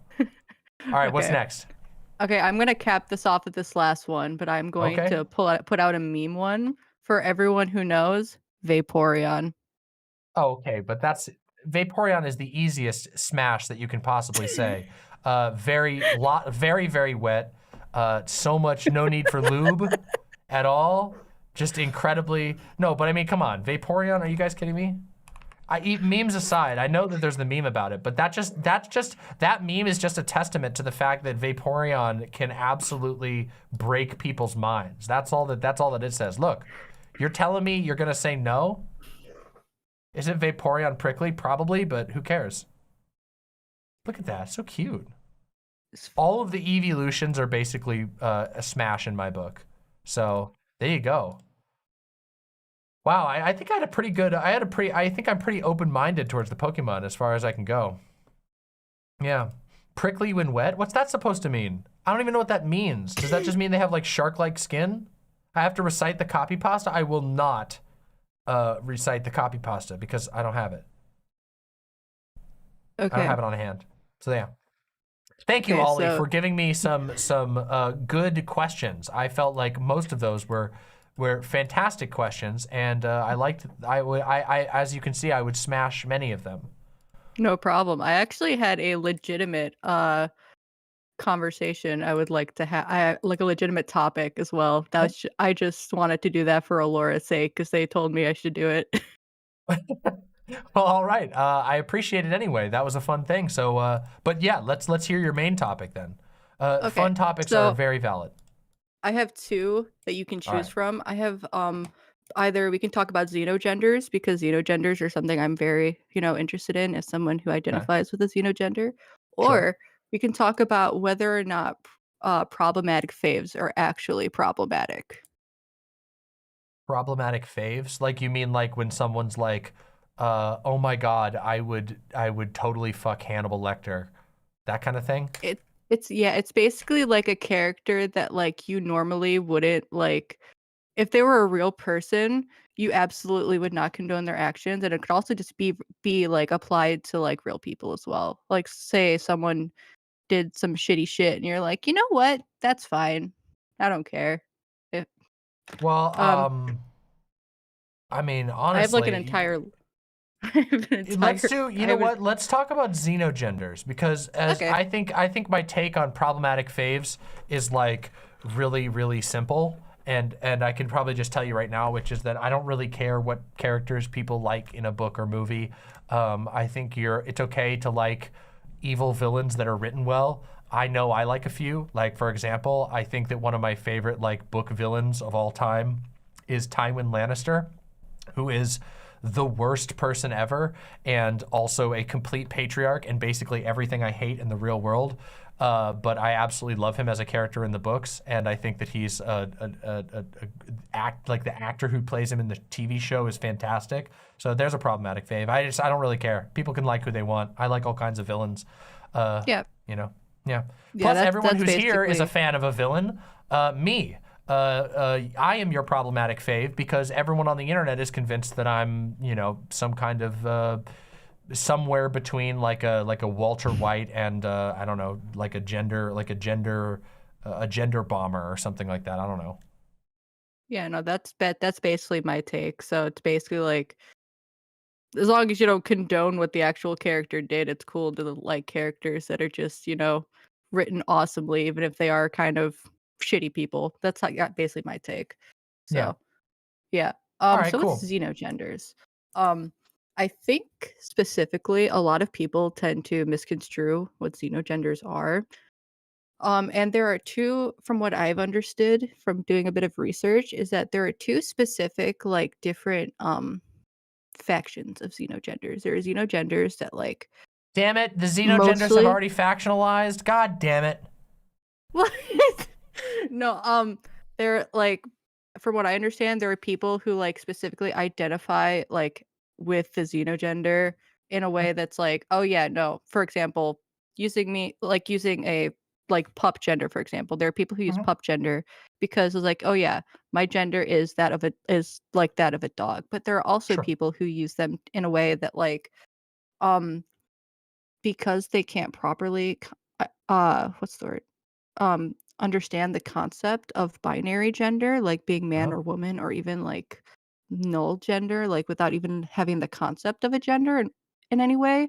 They use specific terms that help them realize like, hey, this is probably the best I'm going to get to describing what my gender is in a way. It's not like they specifically like say, oh yeah, this is it, but it's Right. more like this is the closest I can get to describing it. Because with me, I'm neurodivergent. I have ADHD and autism. I don't know what if you asked me to identify what a woman or a man was when it comes to like terms, I could say, hey, it's just someone who identifies that way instead of just, I couldn't tell you the ins and outs of what gender is. I don't understand it. So Nobody does. You're not alone in that. I assure you. it's Yeah. I think that so for me, I at least personally, I over time moved away from like the essentialist interpretation of gender. I don't begrudge anybody who's still like who uses that, who approaches it more like that, where like people claiming this is what my gender is, and I am simply communicating it to you. And the reason why I've moved away from that type of model because I think that gender is like, it's very bullshit. In that like all of these things that we traditionally call gender they're not actually super descriptive. They don't actually like link to anything else that we say that they do. We've just kind of been forced into picking a side often. And if you don't, then you're punished. So you're being forced into trying to pick a side, but the sides are absurd. And so I don't know if like in a vacuum, gender is like a thing that would just appear if there was like no previous thing to build off. I think that there are people sometimes build gender identities that are a reaction to the binary. They're like, hey, this is my response to the claim that I need to do this, and other people I think are maybe try to communicate an essential, like, there is a gender inside everybody. But I don't know that I believe that there is a gender inside of everybody. I think that people are just people, and that the way that we express ourselves is we are limited in how we express ourselves to the words that exist and to the words that are around us. And so I think that gender is sort of like this thing that we all have in our heads because it's been put into our heads and the heads of people for a long time, but that it isn't actually anything real. There isn't a essential gender anywhere in the world. There are just things that we choose to group various traits, and we put them into a linguistic bucket that we call gender. So that's my position on that general thing. I don't really think that anybody's doing anything wrong by saying like, hey, like I believe my gender to be this thing. But that's not how I interpret it really. I kind of think, I guess I take a very anarchic approach to gender. Maybe that's the way to put it, where I just think that like, hey, gender is a bucket that we made up to explain a bunch of traits. We were wrong about all of that. All of society has been wrong about what traits go in the gender bucket and what they actually say about us. So I think maybe, I think people can do basically whatever they want with their gender. Yeah, if that makes sense. Does that make sense? Yeah, it does. So like even if people come up with like specific terms and still kind of, I guess you could say, perpetuate like the whole gender, well, I don't know how to word it, like the whole Essential gender like as an essential trait. I wouldn't say that, but like just saying like, just people saying like, hey, even though I know that gender really has no like real world use in this case, do you still think that for some people labels would still have value, like xenogenders, like in micro labels? 100%. Absolutely. I think that they do have a use. I think that that's why I say I don't really begrudge people who kind of say that like this is how I express it, because I think that we still need language to be able to contend with the fact that everybody is forced into binary gender. So I do think that those are valuable. I think that people declaring their own genders and expressing them and communicating how they wish to be expressed, I think those are useful and valuable things. I guess just when you're talking about that split as far as the final interpretation goes, I would just caution people into maybe not accidentally creating like a new schema that falls into the same problems, because I don't think that when I choose like she, her pronouns, because that's what I've used for most of my life now, I guess, well, maybe not most of my life, a large portion of my life, like that when I choose those, that I'm like necessarily conveying an essential trait about myself. I am simply saying these are the terms that I think accurately fit me the best, and whatever reason why is up to me to determine. So yeah, but I do think that it's totally useful, both in an individual level for people to find descriptors for how they conceptualize parts of themselves. And also it serves to push back against the idea that there is only, that there are only people in the world who are man and woman, which is proven completely wrong. It is self-evidently wrong if there is somebody who does not identify that way. Does that make sense? Yeah, sure. All right. Well, we have reached the end of our time, but I want to thank you. That was a really good question, and also No the problem, Pokemon no stuff was problem. really fun. I have So- enjoyed this chat. Yeah. Thank you. Well, I hope you have a great rest of your night, and Thank you. I am looking forward to all of the future conversations. So, yeah. Also, shout Awesome. out to my friends who showed up. Everyone give them love in chat. Shout out to Ollie's friends. Ollie, thank you so much for coming on, and I'm sure I'll see you around in chat. Problem. See ya.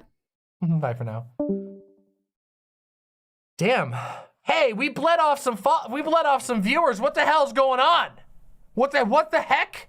What the heck? Anyway, like the stream so we can get those viewers back. Press like. Give me all your likes. Come on. We need likes. Also, donate to the stream. Today, I can put high pressure sell you. Donate to the stream today, because that means that the mods are gonna get a nice fat paycheck. You wanna help the mods? Donate to the stream. The more money we raise, the more money that the mods get. So, yeah. Donate to the stream. All right, let's bring in the next person.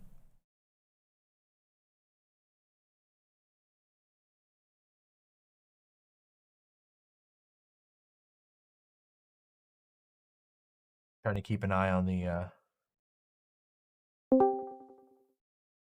Hello, hello, hello. Mr. Hello? Krabs. Mr. Krabs? Is this the Mr. Krabs? Well, sort of, but All right. well, maybe.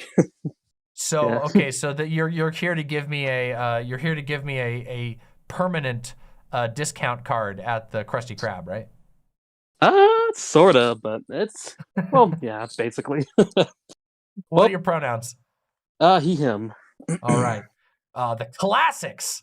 Breaking out the classics. Excellent. Yep. Mr. Krabs, it is great to talk to you. How are you doing today? And do you have any topics you want to start off with?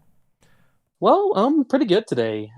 Just relaxing and stuff, but yeah, I do have some topics to discuss with you. Poggers. All right, let's do it. All right. Hit me with them got- topics. All right, I got 3 topics. There's politics of Sonic, new Kineko Man facts, and one more thing I'm doing. It's a project I've been doing since middle school to high school. But let's start with the politics of Sonic. All right, hit me with the politics of Sonic. Hit me with them. Alrighty. Before we get started, I gotta say one thing. Uncle Gumball, if you're in chat, I know you're gonna bonk me for this, but anyways. So the politics of Sonic. All right. We all know Sonic is like an environmentalist, right? Like we all know that. From the core. My Sonic knowledge is not perfect.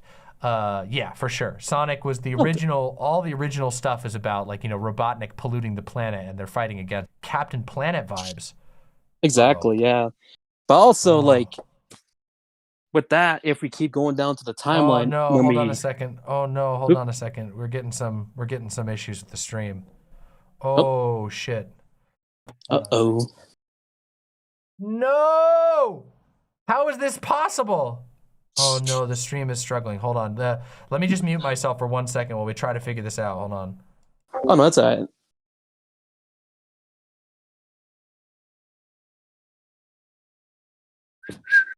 Oh fuck. Oh no, it might go down. God damn it, that would suck. Check my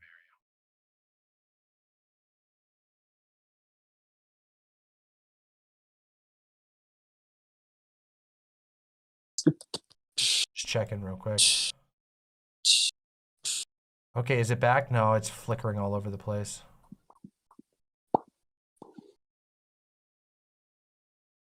Sorry about the wait. I'm trying to check and see what's going on if we're expecting an it's outage. alright. Oh no, it's alright. It happens. Oops.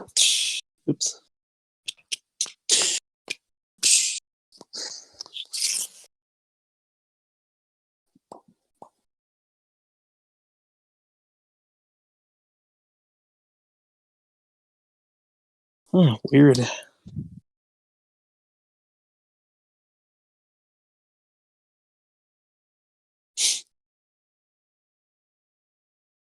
Bad. It's like actually dead.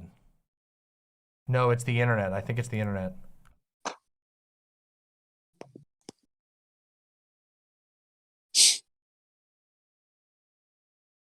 What's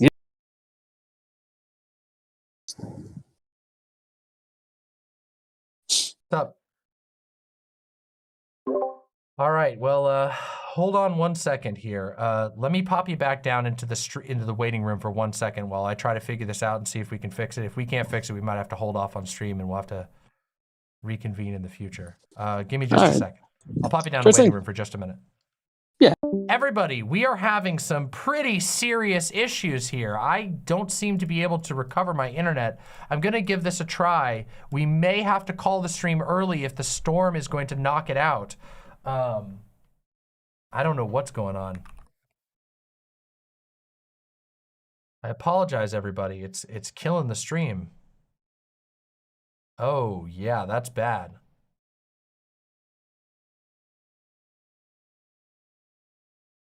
Damn, it's literally dead.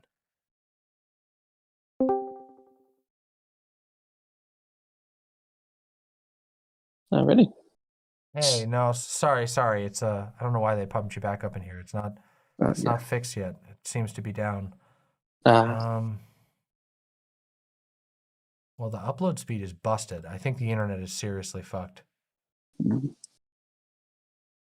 Yeah, hold on. Let me just let them know. All right. Yeah.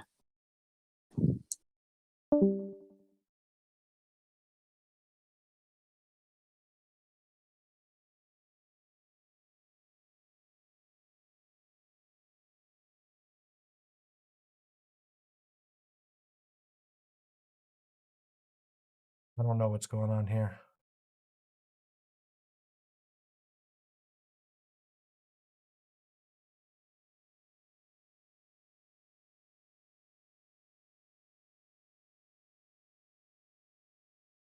What kind of internet do I have? I have Xfinity. Hold on, if it steadies out, hold on. It may have steadied out. Hold on.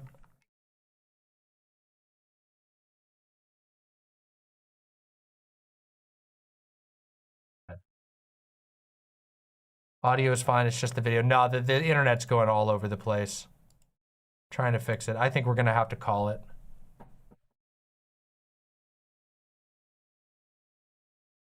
Cover. It's literally destroying everything on my network. Audio is fine. I'm sorry, everybody. I'm really sorry. I'm hoping we don't have to call it. I'm hoping it bounces back here. But I'm not getting a stable connection at all. Hold on, let me check something real quick. I gotta check my Xfinity real quick. Yeah, it's chopping. It's completely chopped up.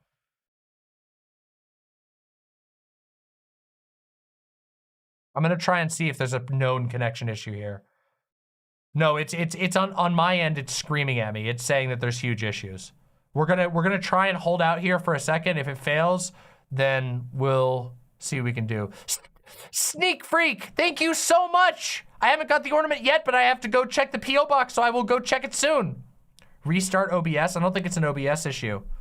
This does not seem like an OBS issue. Hold on.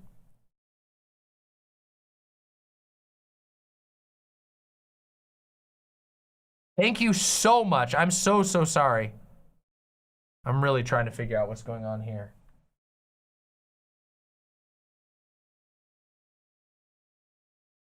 I'm checking to see if there's an outage in the area. I'm really sorry about this, everybody.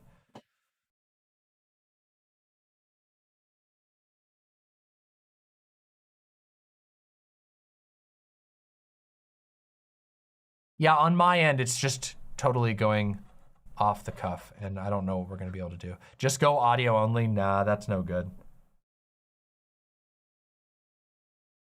shit. Hold on a second. I'll be right back. Give me 1 second. Give me 1 second.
It is still having issues, so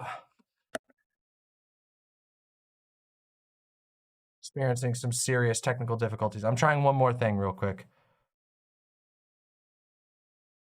Oh, yeah. Okay.